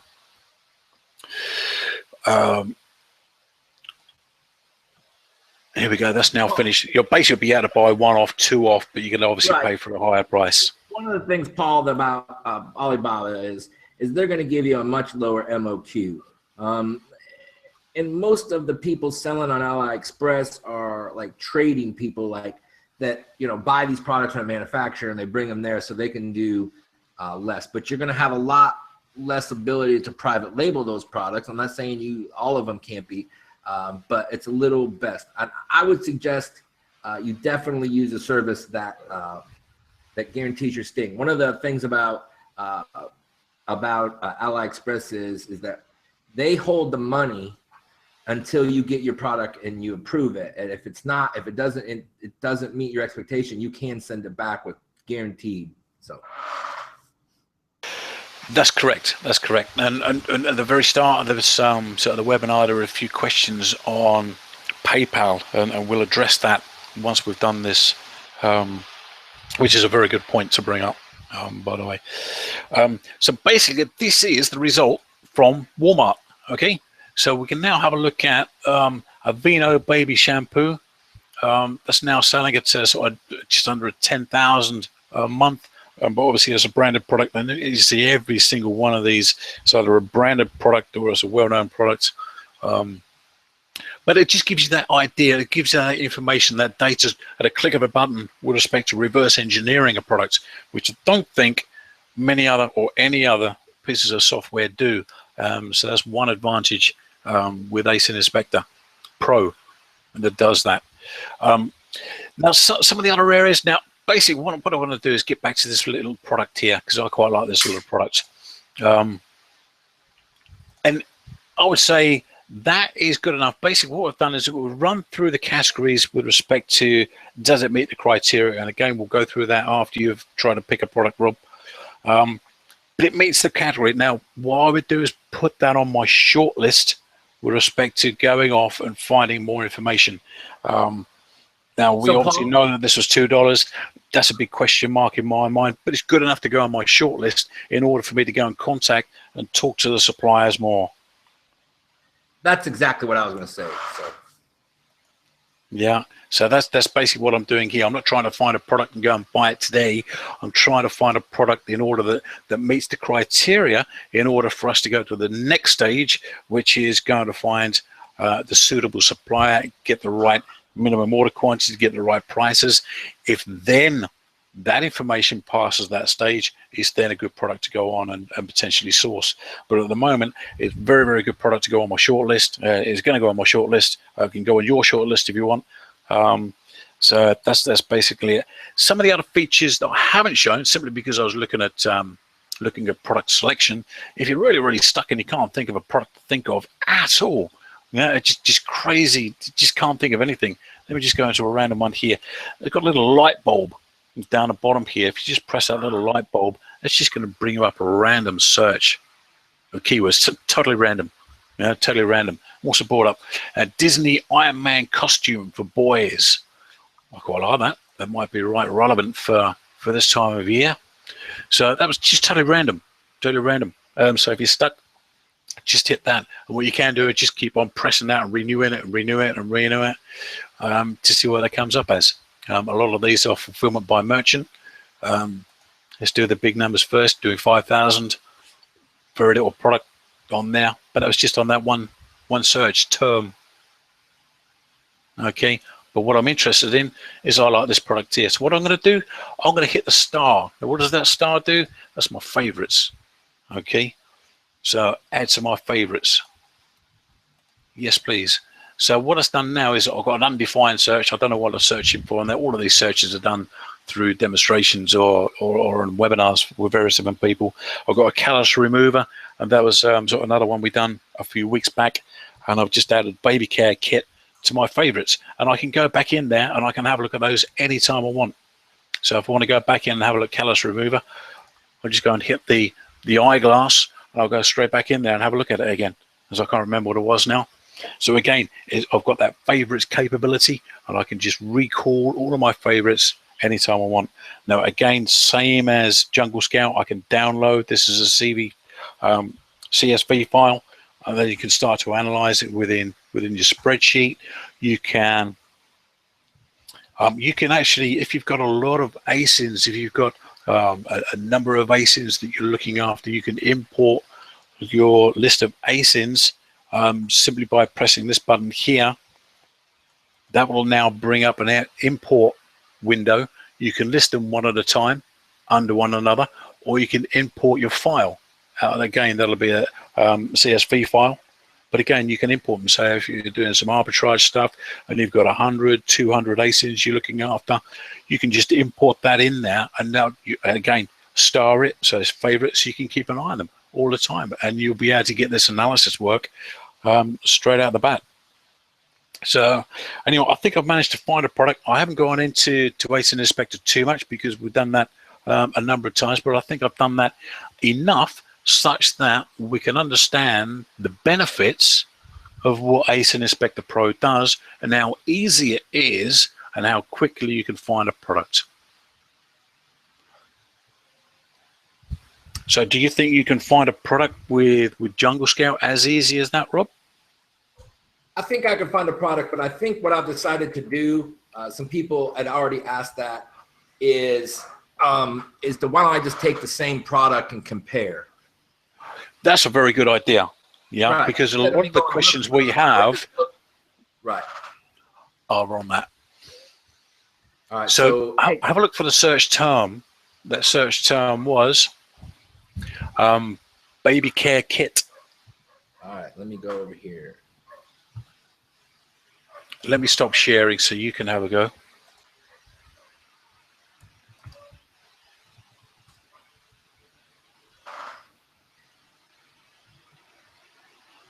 And if you would,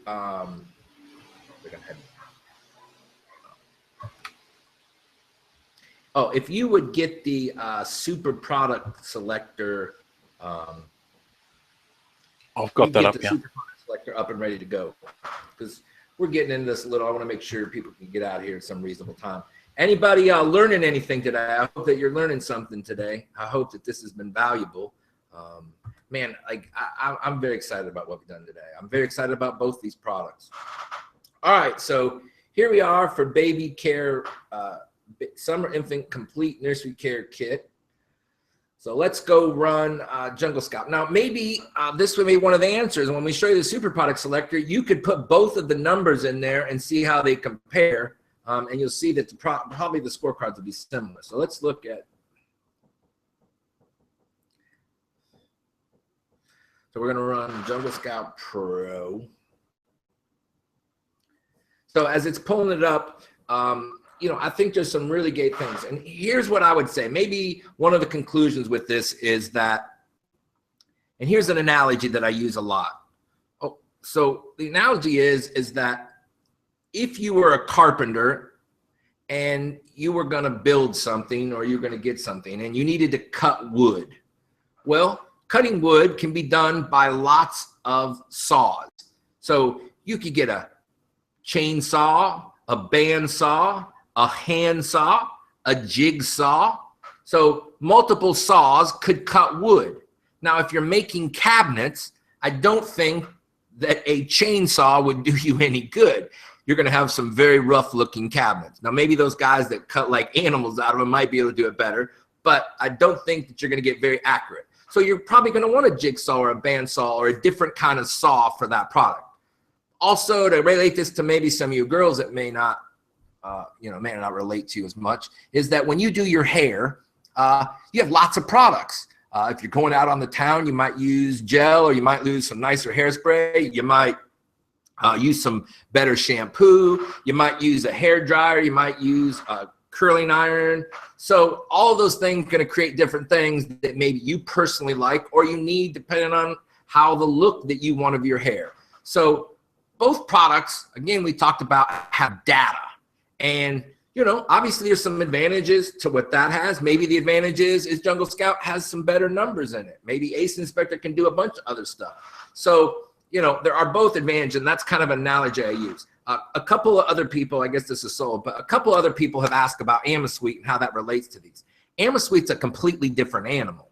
AmaSuite's like a drill, okay? AmaSuite goes out and it does test holes. So you go out and you search the entire, and like people ask, well, why is it so slow? It's because it's going out and searching a viability test to go out and say, hey, listen, these are kind of the attributes that I'm looking for in a product that I'm looking for. I'm looking for a product that has this BSR, that has this number of reviews. And remember, all Jungle Scout and Asinspector can do is go to a page that you've already selected. So you kind of have to randomly go through stuff.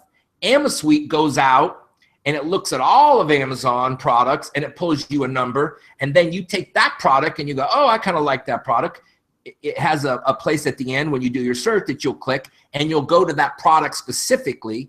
So it kind of creates some indications that there may be some gold at the bottom of your hole you just drilled and that maybe you should look into it more. So then once you get to the product page, you're going to take Jungle Scout or Asinspector and like do the number on the whole category. So it picks out a single product that I think would be like an indication that this may be a product that you want, and then Jungle Scout and Asinspector analyze that category. So I hope that makes sense. AmaSuite looks at all Amazon and tries to find you a product that has an attributes that you would like a product to have if you're going to sell it. Then once you get from there, you take Jungle Scout and Asinspector and you analyze the whole category to find out whether that product actually has a category of great things in it. So I hope that explains it a little bit. So Paul, why don't you keep up your Asinspector and keep up some of your numbers, and you can compare these if they're different or what you think from that same page. Absolutely. Why don't we go down from 1 to 10, right? Just quickly, randomly. You shout out, no, I can read you a number. I'll shout out my number. Make sure we got the right products. Some of these products are in a little bit different order. So your first one is the first year's baby healthcare grooming. If you hover over that, let me have a look at it. Yes, that's the same product. Right? My estimated monthly revenue is $15,471. My estimated revenue is $35,000, so it's quite a bit different. Yep. Next one down. Summer infant complete nursery. That looks like the same. My estimated revenue is $29,111. 26,000. That's closer. The next one down is is Safety First Stock Up for Baby. Yes, you've got the same product there. Mine is 5,811. 4,400. Close. Next one is the product that I was looking for. It's 11,062. 6,700. That's quite a bit out. Another one is number 5 is Safety First. That's 4,900. Safety First. Mine's 3,200, I think. Yeah. Okay, so a little bit out. Then I've got the first year's American Red Cross. I think this is where we've gone out a bit. My number's 10,000. I don't see where mine there that I'm missing. Yours is number 5. First year's American Red Cross, number 5, 8,900. Again, that's close-ish. Mommy's Helper Nursery Essentials. Number 7, you're on. 3,200. 5,600. Okay. All right. Get this. It's a branded product. Johnson's. Johnson's Bath Time Essentials. 21,255. 47,000. Right. So my conclusion here is you can't compare the two because they are so different. Some are up, some are down. Some are up, some are down. And again, this is really down to, I think what you, Jocelyn, said there is you've got both. I think someone said that you've got both. Sometimes you use one, sometimes you use other. And again, it's not just about the revenue price. Okay, it's not just about that. That is a part of the criteria that we look at as an overall structure of what we're looking for with respect to, does this meet the criteria moving forward? It's just one element. Guess what was going on 6 months ago? You had no estimate. None. Correct. You have no idea. So I don't care if it says 45 or 7 or whatever it might be. Again, here's one of the things that I'm looking for. I'm going to put this in order. I want to look and see how the numbers fall. 47, 38, 35, 26, the numbers fall, where everyone's making money down to here. There's some money, 2,000. I don't mind being this guy. I'm still making $600 a month. I get 5 products. I'm making 3,000. I get 10 because my idea is that I want products that can produce multiple products to produce me some money. So that's one of the things. So I think we've got an idea of how both these products work and a good explanation of how they work. Again, so I would say the more information you can get, the better. Now, we only have talked about 3 products. We talk about Amazon, we talk about Jungle Scout, and we talk about this new program, Asinspector. Okay, listen, if you can't afford those, I understand. Pick one, okay? I mean, you gotta kind of almost, I always like AmaSuite. Now, AmaSuite, if you're concerned about the money on that, I think there's like a 3-month trial or a 3-month deal where you pay $67 or $37 right now, and you can use it for 3 months. And then if you want to decide to keep it, you can, pay the next $37 for the next 3 months. So, but these products, if you want to get them, they do have a price, and I think we've talked about the price a little bit here a little while ago. So here's the number one problem you have. So you looked at all this. Now what are you going to do? Okay, it's got 47, it's got this rank, it's got all this stuff. So what does that mean? What does that mean to me? What does that mean whether I should buy that product or not source that product? How do I know? How do I know? So here's what we created. Here's what the Gorillas have created. We created the Super Product Selector.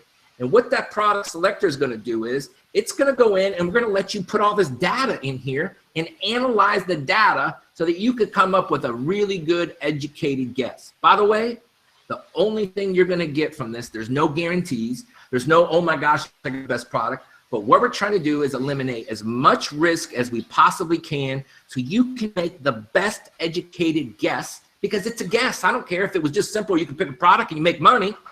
Well, heck, I mean, there'd be a million more people here because it's just a money machine. So this is kind of like a deal where you got to go out and dig for your money. It's not just, it's like the gold diggers. You got to go out and drill some holes. You got to mine the field. And what we've done right now is we've went out and mined the field and see if we have a product. So we're going to give this next product away to everybody who comes today, or everybody's still here. If you want to just get this and you want to go on, you got to go. I know we've been about 2 hours in this. We're going to stick around. And if you still want to stick around, we're going to keep sharing. And we're going to show you how you put this data into our Super Product Selector. We're giving it away free today. I think in the next week, we're going to add this product. And it's going to be like $10, and you can use it and get it. So that's what we're going to do right now. Also, let me tell you, if you also want to stick out, I would go to the website. The website has all of this information, AmazonGorillas.com. You can see Asinspector, AmaSuite, Jungle Scout. I got a bunch of videos on there. I got several podcasts. One of the interesting ones I would suggest you do in the podcast is the Magic 3. It's kind of our secret strategy and how we keep ourselves motivated and kind of some inspiration of a little thing we call the Magic 3. And the Magic 3 will keep you on pace and will keep you moving forward. Basically, what we suggest is quit trying to look at sourcing, quit trying to look at shipping, quit trying to look at listings when you don't even have a product yet. Because every time you're looking at a listing, you're wasting your time and you're never going to get a product because you're out looking for stuff that's, 10 weeks away. And the only thing you can do is get a product right now. So you need to spend all your time getting a product. So this kind of keeps you focused. So if you want to listen to that, I would suggest that. You can get any more information there. On there, you can download the Super Product Selector right now. All those things are on there. The other thing we want to share with you is, and there's a bunch of people in here who are part of our Gorillas Boot Camp. I'll give you a real quick rundown of what that is basically we have some small groups that we keep, that we put, I don't know, we have about 40 or 50 people in there right now. It's a very small group, very together. We support each other and we do those things. And the main attraction to it, I think, is that twice a week, we do exactly what we're doing here. We get everybody together, we answer questions, we do some teaching. The other day on Saturday morning, I showed everybody how to create a website. In an hour, we created a website that looked great. So I gave some really cool stuff that we were able to create a website. A week before that, we just looked for products. We look for keywords, we do listings. So I kind of teach, Paul teaches, and then we answer your question. If you have a question you need answered, you get on there and answer. It's an open format. And on any given day, everybody can't come. So sometimes we're in there's 12 people. Sometimes there's 15, but the numbers are pretty low because everybody can't come. And we've stored all these. And so what we also did is we created a library, I don't know, of so many resources right now. I'll show you at the end of this if you'd like to stick around. But we keep the numbers down very low. And we try to make sure that we only have, so many people in there because we can't be as focused as we want. If you're interested in that, it's our Amazon Gorillas Boot Camp. You can also see that product on the website. And basically, it's a lifetime membership to the group. And it's $300, a one-time deal. If you can't afford it all, man, just send me a message. We'll figure it out. So, if you're interested in that, definitely send me a message. And we'll try to get you in there. If you're really interested and you're a focused seller, we don't want people who aren't ready to do something. If you just want to stick around, not do anything, this may not be for you. This is for people who are active and ready to go. So those are a couple of things I just want to get out of the way. If you want to be a part of that, message me at Rob Fortney Jr. We'll put a link up here in a little bit to that. Usually we kind of have a little survey. Today you guys are here. Obviously you're serious. You've been hanging out for 2 hours. We'll try to get you guys in if you're interested. So that's another thing. I don't know if any of you gorillas are here. If you want to make some comments about if you heard anything you liked, if you do, it's okay. If you don't, I'm okay too. But love to hear some for some of you in the chat box if you're a part of the gorillas. All right, Paul, pull up the Super Product Selector. Yeah, I've got it showing on the screen. So I switched over to me while you were talking, which is pretty sneaky of me, I know. Right, so basically, we've broken this down into a number of sheets. So the first one is the quick viability test. Now, what we do here is just look at the score as sort of 0 if it doesn't meet the criteria, or 10 if it does. Simple as that. Okay, so it's more a digital product of the 0 and 1s. But the main categories, now I can remember a lot of these off the top of my head. If I have to flick back, then I'll have to flick back. But the main category ranked below 12,000, yes, it was. So we now select that and we'll pop that in as a 10 because it meets the criteria. Selling price, was it between 17 and 50? Yes, it was. It was $30-something. So I'm more than happy with that. Throw that in as a 10. 3 of the 5 best-selling products sold between 100 and 750. I think it was 160 something. So that's cool. No more than 150 competitors. Well, I did have a look through beforehand, and there's only about 3 or 4 pages of this, maybe 5 pages. If you go up to page 6 and you're still seeing exactly the same thing, go to page 10. If you go to page 10, that is your magic number of 150, 160 actually. If you get 16 items listed on a page, page 10 times 16, 160. If you're still saying the same thing, move on. Hey, Paul. Put a 0 in anyway. Yeah. I'll go up. I'll go up because I know that once you get to page 12, there's very little educated sellers on it. True. 15. I would just say make sure you try to stay under 250 competitors. You don't want a product with 400 competitors. You need to search multiple keywords to see where you're at. But, there's some flexibility in this. And even if you say no to this number, that's okay, because we're just trying to get up a basic number to see if the product has initial viability, so you see you can move forward. Go ahead, Paul. Correct. Yes, that's right. And when you and yeah, you're right. When I was trying to click on the show screen, on page 10, you will normally find, if you've got people, let me just reiterate that, if you've got people with, on page 10, you've still got 500 or 600 reviews, that is very, very different to people who've got 0 reviews or 1 review. So I'd much rather have same products but 0 reviews, because you're right, Rob. You know, they haven't got a clue what they're doing. They don't know how to do promotions. They can't get their initial reviews. They can't get initial traction. They're moving nowhere. So we know that we can do better than that. So that's cool. 4 products BSR ranking less than 5. I can't remember. Let's put a 0. Essentially, was it under £2? Yes, it was. We checked that. So that's cool. Top 4 products have more than 40%. No more than 40%. That's correct. We checked that. 8 items have less than 150. I did check that earlier. That is correct. Estimated sales should be under 250. If there's any more than that, there's some big players in there. We've already had a look at the lay of the land, and that looks pretty cool. Estimated sales are above 750 on page 1, less than 10 competitors. Can't recall, so I'm going to put that as a naught. And again, this is just a viability. It's not set in stone. It's not the gospel. You know, we just need to get a rough number. Is this good enough to move forward or not? We're making a shortlist. I want 5 products to have a review on my product shortlist, because I know that some will drop out once I move on to the next stage. Total estimated page 2. We didn't have a look at page 2, so I'm going to put that down as a naught. But I believe that is right if we go back. And total estimated sales, page 3. I didn't look at that. Product standard size, it was standard size, so that's cool. Add space, yes, it was fuller. I noticed. It's not gas, liquid, or breakable, so that's a 10, so that's cool. Right, let's have a look at the analysis here. Any score above 100 warrants more investigation. What's your total score? 110. I like that. Okay, I like that. So basically what we do now is that allows us to move on to the next stage. What's the next Paul, stage?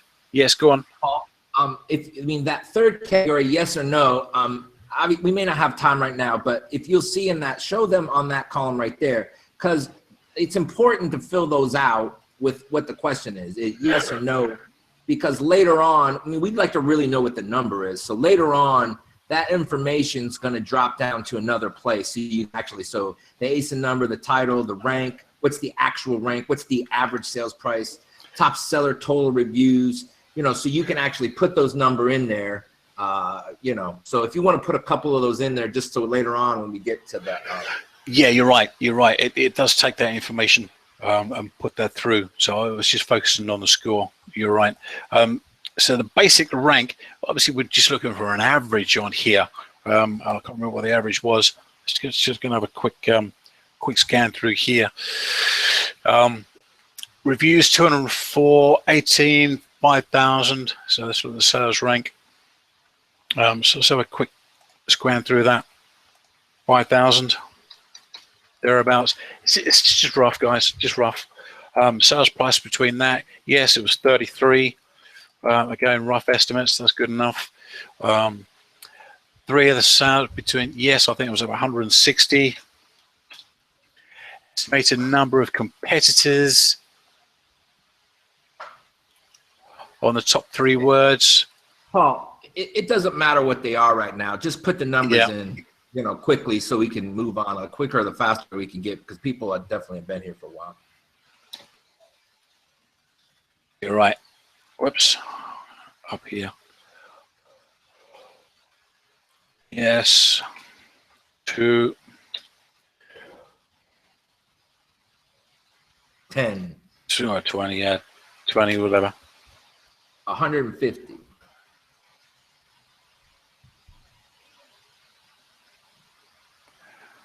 8.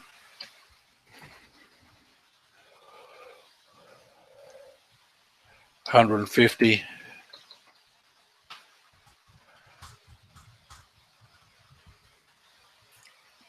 30. 30. No.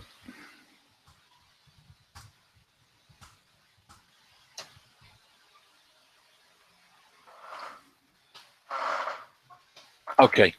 Right, so we've got some information in there. So we've got the 110 there. So we've now got the product champion. So we go in there. All right. So the product champion, what the product champion does is it's basically another 15 questions. If you go to the IVT and it scores 65, you know, don't waste your time and go to the product champion. Just move on. You know what I mean? Like, there's no reason to move here. So what I suggest is if the product scores, I mean, it scores 100, man, if it scores 80, you can go ahead. If it scores 100, it's much better. If you get a 140, you need to definitely go to here. So just know that, guys, I can't give you, remember, they're all guesses, educated guesses. So I can't give you the exact number. This is just try to get you the best guess that you can.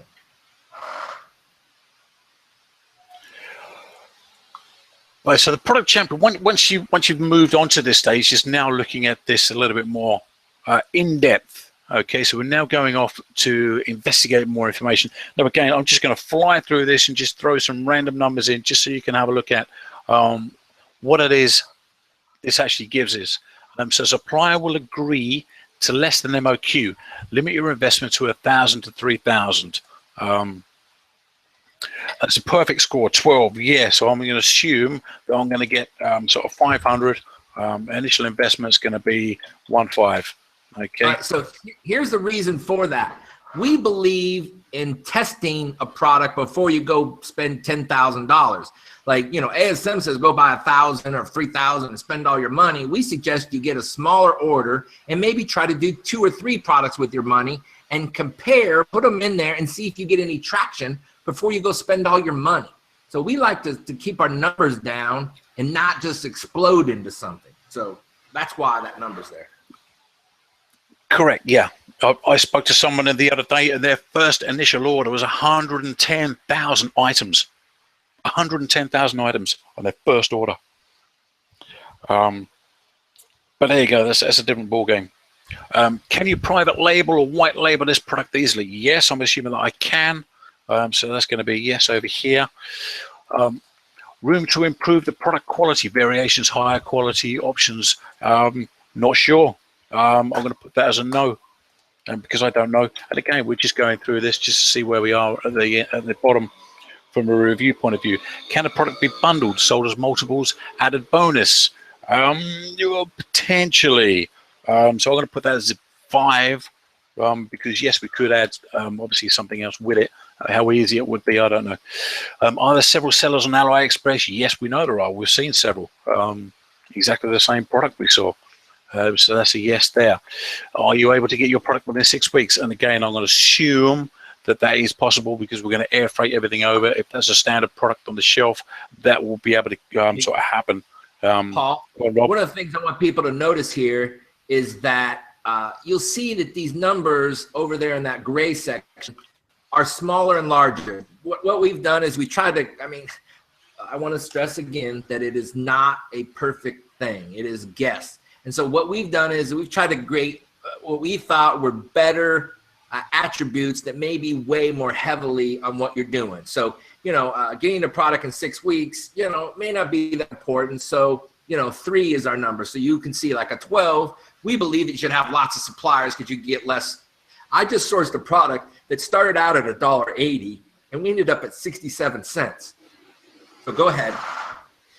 Yeah, you're right. It's just a weighting factor, these numbers, and the closer you are to these numbers, obviously it's a good or a bad thing. National brands on Amazon own products that dominate the first page. No, they didn't, did they? So we're quite happy with that. So that's a 5. So again, that's a no. I'm going to put that down as 6 weeks there.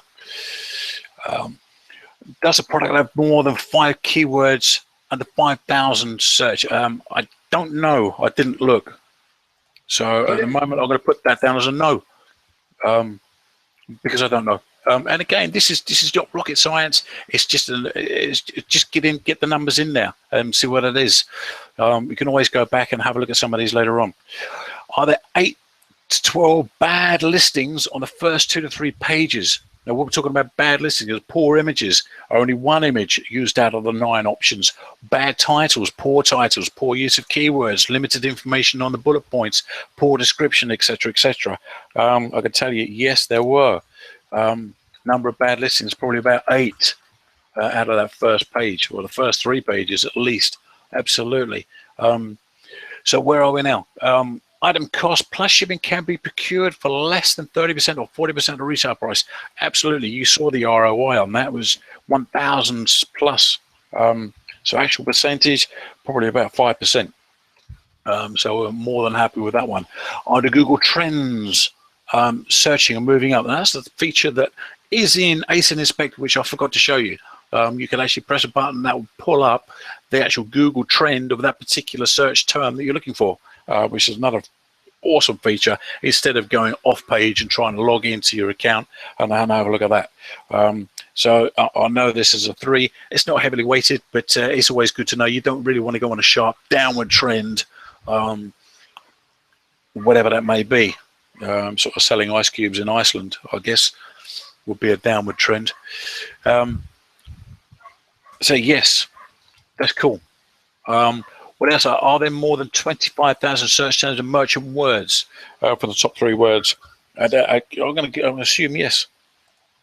And again, we're just guessing here. We're just looking at this. We just want to move on. But when you were doing this yourself, you would take the time to go off and find this information out. And again, this is some of the tools. You can't do one job with one tool. Okay, this is a business. It's not just a hobby. You need a number of different tools. Merchant Word is one of those. If you haven't got Merchant Word, just use Google AdWords. It's all free. Getting into Google AdWords is free, at least anyway. Top 4 sellers don't have more than 60% of the page. No, they didn't. We had a look at that. I'm more than happy with that. Percentage of top sellers are probably only at about 20, didn't they? So I'm more than happy about that. Have the top 5 products remain stable with their BSR over the past 3 months? Check Keeper or Camel. We had a look at Camel. Keeper is a free download that you can, again, it's a Google Chrome extension. Once you've got it in, it will show up within your listings that you look at on a graph on a table within your actual Amazon page itself. So that's a yes. So that's cool. Amazon fees are not more than 40% of the cost. No, they weren't. Percentage of fees, they were probably about 15 to 20. That's cool. Now, a lot of that is due to size or overweight products. Is the product dull and boring, not trendy or sexy, or fashion product? 2, I'm not sure, out of the 4. No. Okay, so basically there we have it. Let's have a look at our rating. We've got an 88 out of 100, possible 100. Now, what does that mean for us? Now, over on the left-hand side here, we've got below 50, walk away. It's not worth looking at. We've done the first initial. We thought it was good, but when we've gone out and analyzed that product on our short list, we've then worked out that it's below 50. You know what? The numbers just don't stack up. Walk away. Okay, 51 to 60 possibilities, but you probably have to work hard at it. 61 to 70 is a pretty good chance you're going to do something with it. And again, a little bit of pay-per-click, smart listing, everything like that, you stand a pretty good chance. You've got 71 to 80. You've bagged yourself a product champion. You know, you've found yourself a really good product. Now I've got 88, now bearing in mind that I guessed at some of these. But I'm showing an 88 and I've got a super product champion. We've got a winner. You know, you can do this. Right, so now I'm happy with that. What I'm going to do now is record that information. So if I just press this record information, that'll just go through the analysis and dump everything in. Yeah, it does that. It does that simply because the macro within the spreadsheet is taken all of the data from the first 2 sheets that we generated, and it's now put them into my summary report over here. Okay. So if I now go into the summary report, here is my product. It hasn't picked up my title for some reason, but it's got my ASIN. Now this ASIN number is what I've done is just pick the product that I was looking at, simply because we can go back to it later on and find it easily enough. Okay, without thinking, what was this product? And doing a search again. So always include your ASIN and just normally to either the one you're looking at or the top one That's cool. What was your IVT score? 110. What was your product champion score? 88. And it's got that information that we just entered into these first two sheets. Rob told me, so, oh, you forgot to put the information in. I've now entered it, and here it is. It's now in our product summary sheet. So the first section here, within these two bold column lines, we've got the initial viability. So we've got all of our data that we looked at and we entered into that first sheet in here. Right. The second section is the product champion scorecard, and again, it's got that product system in there. All right. So that's now our first product from our shortlist that we've done the analysis on that actually came through as, you know what, this is pretty good products. Okay, because all of that data didn't tell us this. Yeah, all of the data from, doesn't matter whether you're using Jungle Scout, it doesn't matter whether you're using Asinspector, or it doesn't matter if you're doing it yourself on your own generated spreadsheet or a guesswork or gut feel. You need to work out what the numbers are, okay, and what they mean. And this is what this product champion scorecard does. Okay, now what does that mean? Well, we've got one product in now. So what do we do now? Well, it's easy. We go and do another one. Yeah, we go and pick another product, and we do exactly the same thing, right? But what we don't want to do is get rid of this stuff with this information over here. Okay, so we come back over to product champion, and we do the reset. Okay, so if I scroll up a bit, you can see this information here. If I reset that, I've now reset and I've gone back to the IVT, so the initial viability test. So what you do now is go back onto your second product after you've been searching through Jungle Scout, after you've been searching through Asinspector or any of the other tools that you may use. And once you've got that product, then you can start to go through this score again. Okay, now what that would do is once you've gone through this initial viability, if it comes up as 100 or more, 99, that's close enough. It means it's worth looking at again. Go into the product champion, and again, all of these data points have just been reset to 0. Fill all of this information in again. Once you've finished this information, record information, and again, that will record information in row 2. Now, once you've got a number of products in here, say if you've got your 5 products in there you really, really like the look of, so you've got our grooming kit, maybe you've got dog grooming kit, I don't know, maybe you've got some baby boots, I don't know, and another product in there, you can compare them with respect to what are the IVT scores, what are the product champion, what are the ranks, okay, and what's this information like, okay. Now it goes one step further, okay, estimated calculations. Now this is where we can put in, once we've had a look at the summary report, and you think, you know what, I like that product and I like that product. Out of my 5, I've got 2 hot ones I really, really like. Okay, so what you can do now is go back into Alibaba, AliExpress, the local store down the road, wherever you want to find your product from, Banggood or something like this, or Coles even, and have a look at what's the product selling for. Okay, what are the FBA fees? What's the profit per sale? What's the margins? What's the average daily sales? And basically, you're putting your financial data into this section here. Once you've got that, then you'll be able to analyze which is the best product from a financial return because you've got all of the data there. Okay, so Jungle Scout, I think it's a great product. Asinspector, again, a great product. It's new, but it's coming together. You know, both of those products are good products, right? Each have got their plus points. Each have got the weaker points within the system, the research point of view. But all they do is give you data, yeah. And what you have to do is then work out or analyze yourself which of these products is the right product to go with. But with this super product selector, going through this analysis takes that data and makes sense of that data, allows you then to get your shortlist filtered down to potentially 2 products. You're looking at all of the numbers, you've done the criteria, you've done the viability, everything's coming through. It's suggesting that it's a good product to move on. You've now got your estimated calculations. Basically what you can do now is say, you know what, I've got 2 products here, I like this one better, it makes sense, let's start to place the orders. Let's really start to negotiate with the suppliers. I'll look at that. Okay, so Jocelyn's talking about how many products she had left with ASM. We started out with about 200 or 300 when we started. We're down to 77. I think we'll get her out by the end of November. How about that? We got all her money back. She's able to put it in new products. So well, here's the thing. Why don't you try and get out by November 27th, 28th? Yeah. Which is Black Friday. All right, so guys, I think that this super product selector is one of the greatest things that I have seen. One of the gorillas and I, Stephen Hutchins, he helped me tremendously on that. We probably have, I don't know, 100 hours in this thing, and we thought about it. We worked it out. Again, let me tell you this, that this is not a guarantee. There's no guarantees in this business, period. It still will take you with hard work. It still will take a listing. You're going to need to make good decisions. You're going to have great listings. But here's the number one thing I want to tell all you guys. If you buy your product at the percentage of markup that we say, Amazon is a 100% price driven. So let's say you have a product that costs $47 and you got it for $10.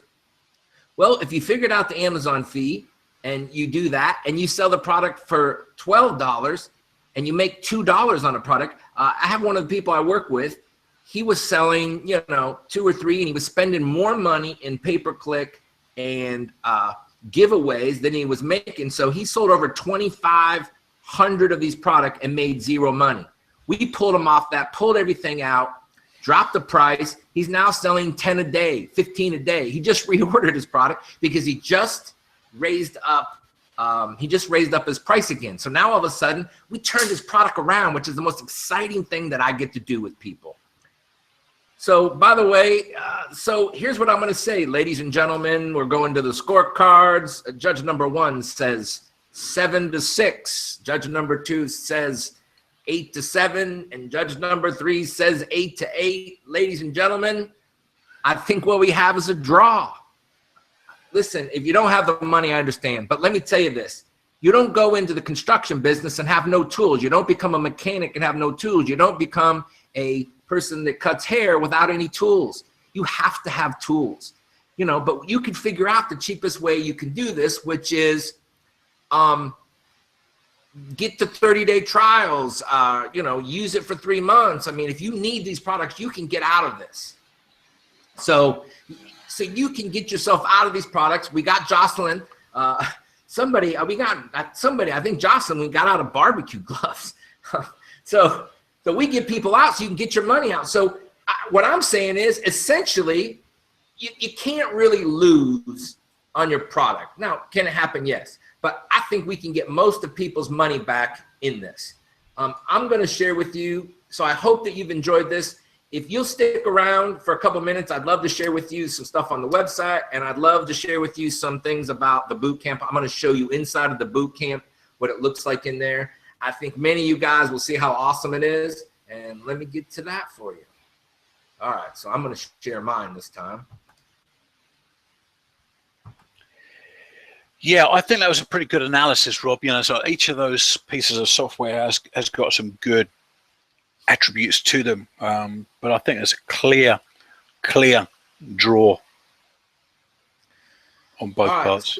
So here's the AmazonGorillas.com. You can see, click here to buy Asinspector. If you want to take the survey to get into the boot camp, that's where you can do that. I'll actually post from this other page. I'll give you this thing in the link to the boot camp. Here's some great webinars we've done. There's Jungle Scout, AmaSuite. Here's some other great webinars: how to get a ton of reviews, super product launch, how to launch your product. Here is some podcasts that I've done. We're going to get really strong in podcast here again. We've just been so busy trying to get these things. That's Total BSR, how to open a seller's account. Introduction, the Magic 3. I talked about the Magic 3. I would suggest if you do anything today is look at that Magic 3 and listen to it. It's about 40 minutes, and I'm telling you, it could be the most important thing that you've listened to in the Amazon business. How to source, too much, too little. Gorillas happy hour. We did some happy hours. We talked to people. How to write crazy good listings. hundreds of reviews. So you can see there's crazy amounts of information there. Just go there. It's all free. Okay. But here's what I think is the magic about what the gorillas do in our boot camp. So that's great. Hey, Rob, I appreciate all that information you gave me. You gave me all this free information. Now what do I do? How do I figure this out? You just want to, like ASM, you want to just put me out there and tell me how to figure it out? That's what you do. Hey, here's all the information. You go try to figure this out and come up with a product. I think that's a very hard thing to do. So this is what we do with the founder product. Is this on the screen, Paul? I can see it. Are you sharing to everybody? Maybe. Let me just double check. All right, there we go. Oh, there you go. There you go. Yeah. All right, so here we go. So this is what it looks like on the inside. We just finally got up our other website, which is gorillasbootcamp.com/Amazon_gorillas. I'll put that in the link. And Paul, if you want to get that and put that in the chat box if people are interested. So here's what it looks like. How to find a product champion boot camp. 2 weekly live coaching sessions, learn strategies, ask questions, and get answers. So here's a great little video about it. Here's Jocelyn. We've got some people with their testimonies. Anne-Marie, here's another one. Testimonies, so you can kind of see other people. And here's why personal coaching makes the difference. Doing business alone is hard work. Statistically has been proven that personal coaching, Amazon sellers are more likely to be successful than those who go it alone. Right now, there are courses you can sign up that cost over $5,000 that give you less personal coaching than we offer at the Amazon Gorillas Bootcamp. So what's the Amazon Gorillas Bootcamp? 2 one-hour live coaching calls every week. You get personal access to the Gorillas mentors, which Paul and I, and we bring other people on who are sellers. Hey, here's one of the magic things. We don't invite people on to talk to us that are doing $1 million a year. That's silly. Those people cannot possibly relate to what we do, or meaning what new sellers do. How can you relate to me? You're doing $1 million a month. Hey, Paul, if you'll sign into the inside of the membership area, that would be great, so we can show them what the inside of the bootcamp looks like. So yeah, $1 million seller can't relate to me. You know, you see all these other webinars. I'm doing $1 million. You can do $1 million. Nonsense. Maybe 2-3 years from now. But you're so far from where a new seller is, there's nothing you can do to share with me because I can't use, I mean, if you're going to sell $100,000 a month, you got to have $300,000 in inventory to be able to get that money. So I can't do that. I can't do that for 2-3 years.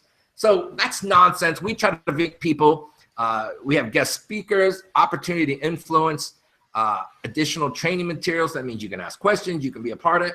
We give discounts on software. Rob. So let us kind of guide you through the process. We have, or now it says over 25 hours. We have over 35 hours now. Product strategy sessions. Here's a lot of the stuff. Well, go ahead. Rob, people are still saying they can't see your screen for some reason. I can see it. It's a few people are saying it's black. Can't see. Can't see. Okay.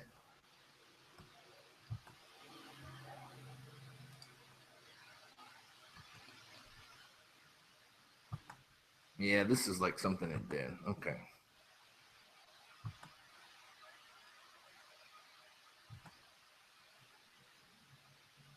Can you see that again? Oh, I can see it. Let me see if we present to everybody. Okay. Ask anybody if you can. So anyway, we're going to give you this link, and then Paul's going to show you what it looks like inside. So there's a lot of other things. We're going to give you this link, and basically this goes over everything, has some testimonies in here, what people have done. So what is the Amazon Gorillas Bootcamp personal coaching? We talked about that, live coaching calls, personal access. Join a group of motivated sellers and launch your product champion. Over 20 people in the last 12 weeks. We talked about, there's a lot of stuff that we've already talked about, all of these other lessons that we've done. And then we've got a toolbox inside that has all these other things. We got useful guides, so you can look at them yourself. We've got a complete guide to sourcing products. So if you need email swipes to send to somebody in China, we have them. We share with our personal inspector, like our Rolodex, people that we use that we feel confident in, inspection services, shipping and logistics, super product launch strategy, keywords, listings that convert, getting your initial reviews and boosting your BSR.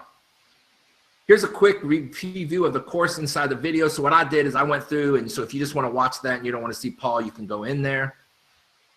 You know, we're running this. There's not a real time frame. You know, it's not 1 hour. So basically, if you want to be involved, it's $300. It's a lifetime deal. If you're interested, you can let us know. There's the inside. Paul's going to come to this. Here's some more testimonies from people. There's some more things. Boot camp is making a real impact. Purchase here again. You know, so it goes on a little bit. There's a lot of information here. Here's another testimony. One of my favorite testimonies somebody sent me, and it was the most touching thing I'd ever got. So if you want to watch that, there's some case studies, some actual numbers. There's some training videos that are free on here that we give you. Strategy.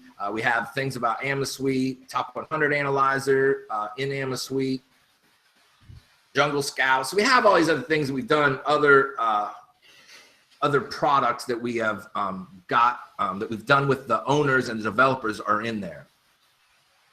So here, if you want to go down there, you can develop. So here's all the links where you can get Keepa, the worksheet, Asinspector. So if you get that, go ahead, Paul. Why don't you show us inside of the boot camp? Sure thing. I can do that. Let me share mine. I've been putting a few links in, but you want to carry on doing that. Right, this is inside the boot camp, and this is basically what it looks like inside the membership area. Again, this is the page unresponsive. Hang in there. Come on, internet, you can do it. Now, basically, this is what's inside the actual boot camp itself. Rob was saying we've got the exhibition toolbox itself, and again we've got a ton of information. If my internet will hang in there. Yes, here we go. But basically, inside the boot camp, we've got the strategy. This is basically what we've been talking about most of the night. We don't go out and try and find $1 million product and make $1 billion on one item. We have the magic 3 as a strategy point. Make sure you're focused on a weekly basis and micro steps. You know, don't think ahead about shipping until you pick the product. That's crazy. Think about what you can do now. Within there, we've got that strategy. So everything's in there on what we do. Navigational documents, they are the downloadable worksheets that go with each of the majority of the thanks, Rick, for stopping in. Awesome, sticking out this long. You're a superstar. Navigation documents, they are the worksheets you can download that go along with each of the videos. Useful guides, we've got things like jargon busting, we've got what does shipping mean, all of the aspects of that, how to find yourself around, how to navigate within Seller Central itself, loads of useful information. Some of it we've generated, some of it is just information we just pulled down, which we know is going to help you navigate through this business. Resource Rolodex, that's Rob, you already talked about that. A flowchart. And again, this is some of this information is evolving as we're moving along. One of the members within the group said, "Yeah, I'm really new to this. I've got absolutely no idea where to start and what the next process step is." So we put a flow chart together with respect to, oh yeah, I've got this idea I want to sell on Amazon. Now what do I do? All the way through right to turning on pay-per-click. So it's got a complete process there. Setting up your Amazon business. What do you need to do there? And again, we've got some short videos, long videos, and downloadable workbooks in there. Products to avoid. Again, it's not just liquids, gas or explosives. There's some physical products you really should avoid as well. Too much, too little competition. Let me just go in there for a second. Let me show you what's inside one of these subcategories. Now, again, we've got a video. This video is around 7 minutes long. It tells you exactly what that product is. You can go to our community. We've got a Facebook community, which is purely for the boot camp. Okay, so it's purely for the members and the members only. Download that workbook. Rob, you've done. I think we've done a 1 hour plus webinar with respect to real in-depth. What does too much, what does too little competition look like? So we've got that. So if you want to look at the quick one, we've got the 7-minute version, cut down version here. If you really want to get into the details, we've got an hour plus sort of webinar, recorded webinar there. So we've got that. What else have we got in finding a product? We've got introduction to AmaSuite. Now in here we've got, again, let me just go in because some people have been talking about what is AmaSuite. They haven't got it. And again, this is an introduction to AmaSuite. What we've also got is the links there. And we've also got an interview with Chris Guthrie. Chris Guthrie is the co-founder of AmaSuite, and we've got an hour-long interview that Rob done with Chris on that point as well. So again, we've got the walkthrough. In other words, we'll show you exactly how to use it, as well as what the product is from the founders and developers point of view. So we've got that. We've got another walkthrough. We've done so many of these webinars with respect to how to pick a product. How do I find a product? What subcategory do I look into? And this is what we're looking at here through the top 100 analyzer. That's one of the 4 products within AmaSuite itself. Introduction to Jungle Scout, and again we've got another interview there with Greg Mercer, the co-founder of or the founder of Jungle Scout and the developer of Jungle Scout. Introduction to Asin. Again, we've got another interview there that Rob has done with Lord, the owner of that. Super Product Selector. This is where we do a detailed walkthrough of what we just covered quickly. Now, again, when we do this, we're doing it for about 40 minutes to an hour long. So we go through that in some detail. Initial viability test. This is the initial viability test that the Super Product Selector spun out from. So we've got, again, another detailed walkthrough of that. So how to find a product, picking a product.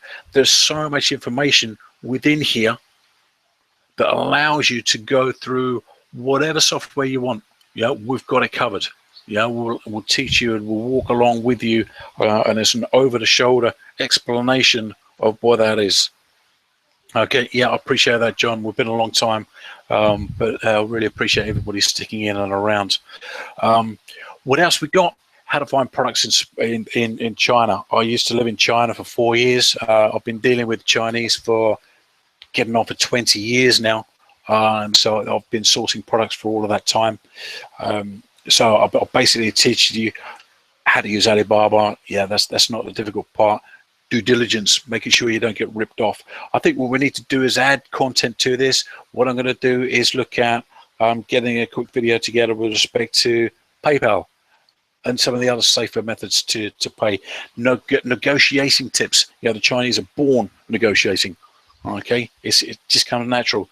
We don't, as a Western culture, we don't really negotiate or bargain. They think you're a fool if you don't negotiate with them. So you have to. Yes, you're going to find that out, Rob. Being in Asia, you're going to find that out firsthand now, and it really is. And again, that's a real culture shock. When you see somebody doing it, once you get to Chiang Mai, seeing some of your local buddies there, you watch them and you'll be like, oh my goodness, I'm embarrassed. But no, that's you'll learn. You'll learn. Launch strategy. When we're talking about a launch strategy, it's very, very easy to just put a product up and hope for the best, but that's not really going to get you the right results. Okay, we go through this in finite detail with respect to how to get your titles correct on a listing, what to put in your bullet points, how important are your images. Here's a free giveaway for you guys. Name your images before you put them up with your keywords. All right. Descriptions, how to write your description, how to do HTML. Now, again, Amazon TOS is changing all of the time. Sometimes allow it, sometimes it don't. The last listing that I put up, it was allowed. I hear other people get stopped and that's going to come down. Depend on what product, depend on what robot is searching through the listings, I guess. Keywords, how to search for your keywords. Reviews of product listings. Reviews within your listings even. How to do giveaways and promos. Pay-per-click. We give you some good examples of some really good listings that we come across. How to set up a one-time promotion. I've seen so many people list on Facebook, oh my goodness, I don't know what to do. I've just been wiped out of stock. Someone bought all my stock for $1.99. 1,000 items just gone. Well, I'm sorry, but you didn't do it correctly, guys. We teach you how to do that step by step, so that can't happen. Okay, and how to get ungated, not necessarily how to get ungated, but the process on getting ungated. Okay, and like Rob said, we do this on a twice weekly basis. We get together once on a Wednesday, once on a Saturday. We're now up to 32. So our next one will be on, where are we now? Next one will be on Wednesday, so that'll be session 33. And again, we cover some really cool information on some of these. We get some guests in to talk. This one here, Will Williams from Freightio. That was a pretty cool webinar we had with him.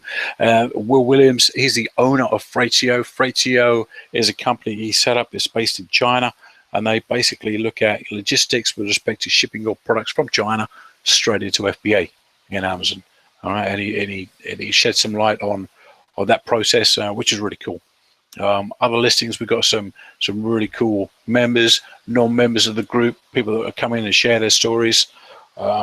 So yeah, Kenny came in and joined us. Kenny's got his own service, looking at photographs and making those really pop for something like $2 a go.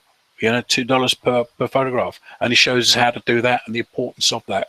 So that's basically inside there, and we're just growing this and putting more information in on a weekly basis. And Rob and I have been talking over the last few days with respect to how we're going to evolve the next piece of data that's coming in here. And again, it's just going to be more added value for anybody that's joined or anyone that's thinking of joining. It's just going to be just a ton of information that's not overwhelming, because it's broken down into a logical stepped process. But the information in there will allow you to go from a complete novice into getting that product up and running. We even teach you how to get your silicone gloves going from nowhere into multiple sales. I saw Jocelyn selling 3 measuring spoons a month into selling 10 a day at one point, 14 a day, I think was my biggest, and now 0 stock. So all of these techniques, tricks, it's all above board. It's all kosher. It's all broken down into steps, and it's all logical, and allow you to work from A to Z, basically. Here's what I want to say. Like, we're not selling a course.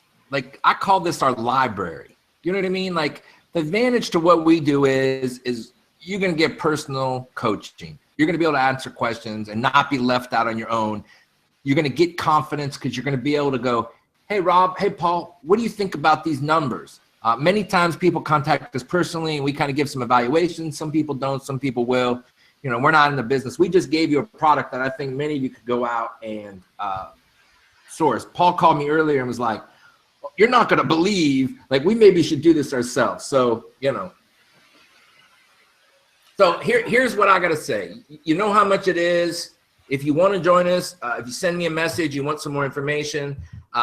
Like I also says, www.amazonpromocentral.com. Is this the correct URL? I keep getting an error.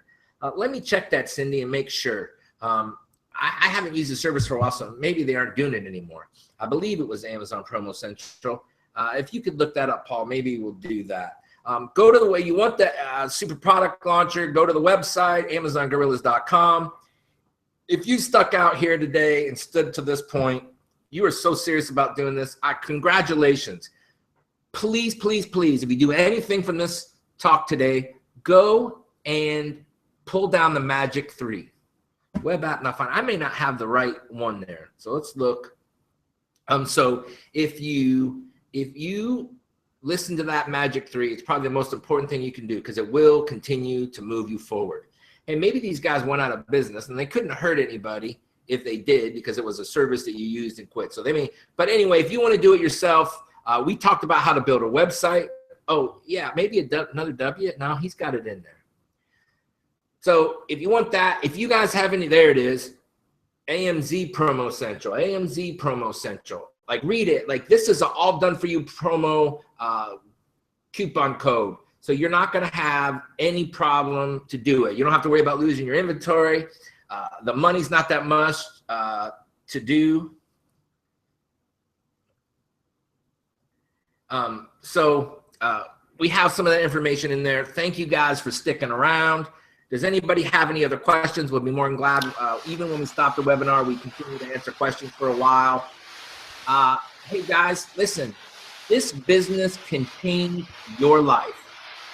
It can give you freedom. And I have evidence of that. I have proof of that. Here we are. I'm in Thailand right now. How crazy is that? I'm in Thailand.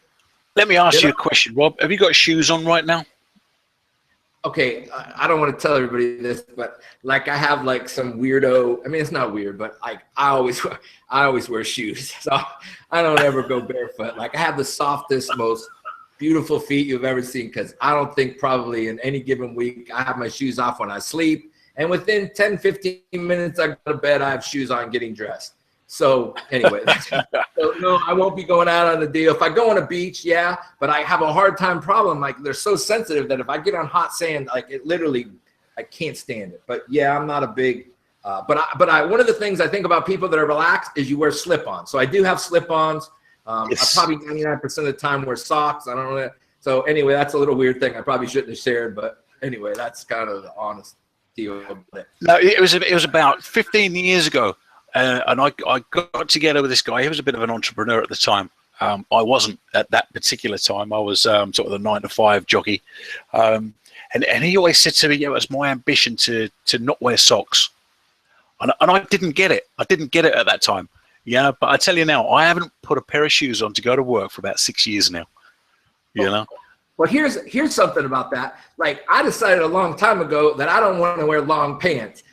When I was in Tennessee, the only 3 months a year I might have worn long pants when it was freezing. I will never put a long pair of pants on as long as I'm here. I love wearing shorts. I wear shorts 99% of the time. So yeah, anyway, that's just one of my deals about it.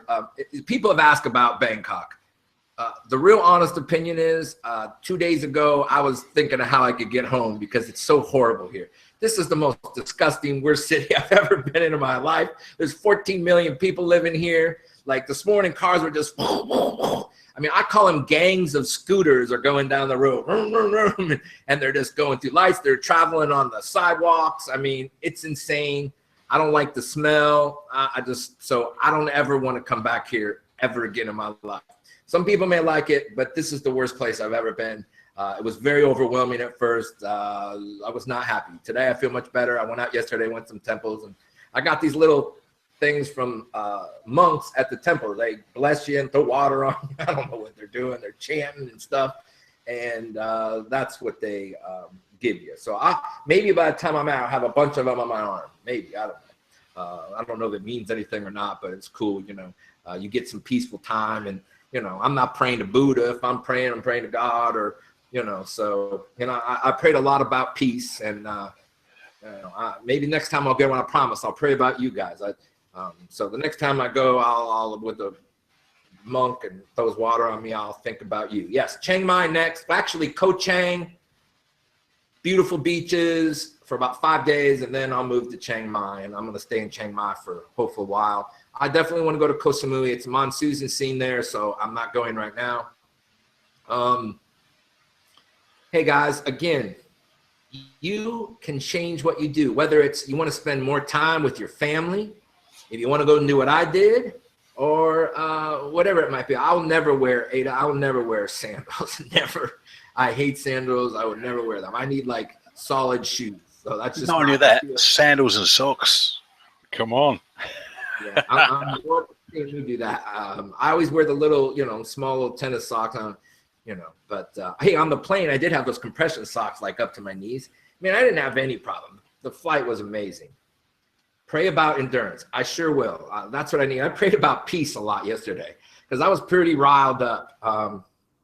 So any of you guys asking me questions, I'll try to answer them privately. If you want to touch base with me at robfortneyjr.com, or not Rob Fortney Jr. By the way, I have started another friend page because I have now 5,000 friends. So it'll be Rob Fortney the second that I will start. I've already started, so I'll start putting that because I can't get any more friends. So we'll do that. They'll start next week because I have 4,980 friends. As soon as you get to 5, they won't let you have one more. Hey guys, thank you. If you stuck around, there's 30 people still here. If you stuck around, thank you so much. I hope that this helped you. I hope that it makes your business explode. I wish everybody here success. You guys are awesome. Thank you, thank you, thank you. Amazon Gorillas. Anybody have any last questions? We'll leave the chat box up. Adrian, okay, if you're having a problem seeing it, you haven't seen it all, give me about 20 minutes and I will go to the web page and I will put up the link from this tonight that you can go watch. I'll put that up on the front of the web page. Give me 15, 20 minutes. I'll make sure that it's up there at amazongorillas.com. Hey, Paul, if you want to give them a sign off from the Philippines, that's what you have to say, the Philippines. Yeah, it's called Roma's house. The Philippines calling here. Yeah, I guess it's my English accent.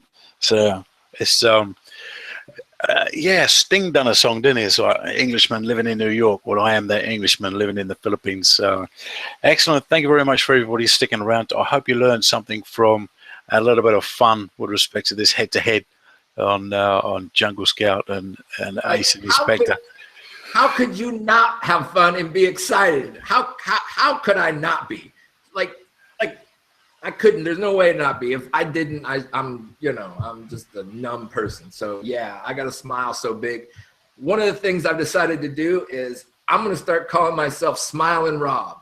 Like that's my name. I'm gonna introduce myself. I'm Smiling Rob. So today I'm gonna like Chung Chu Rob, but I'm gonna try to figure out what the word smiling is. So it'll be Chung Chu Smiling Rob.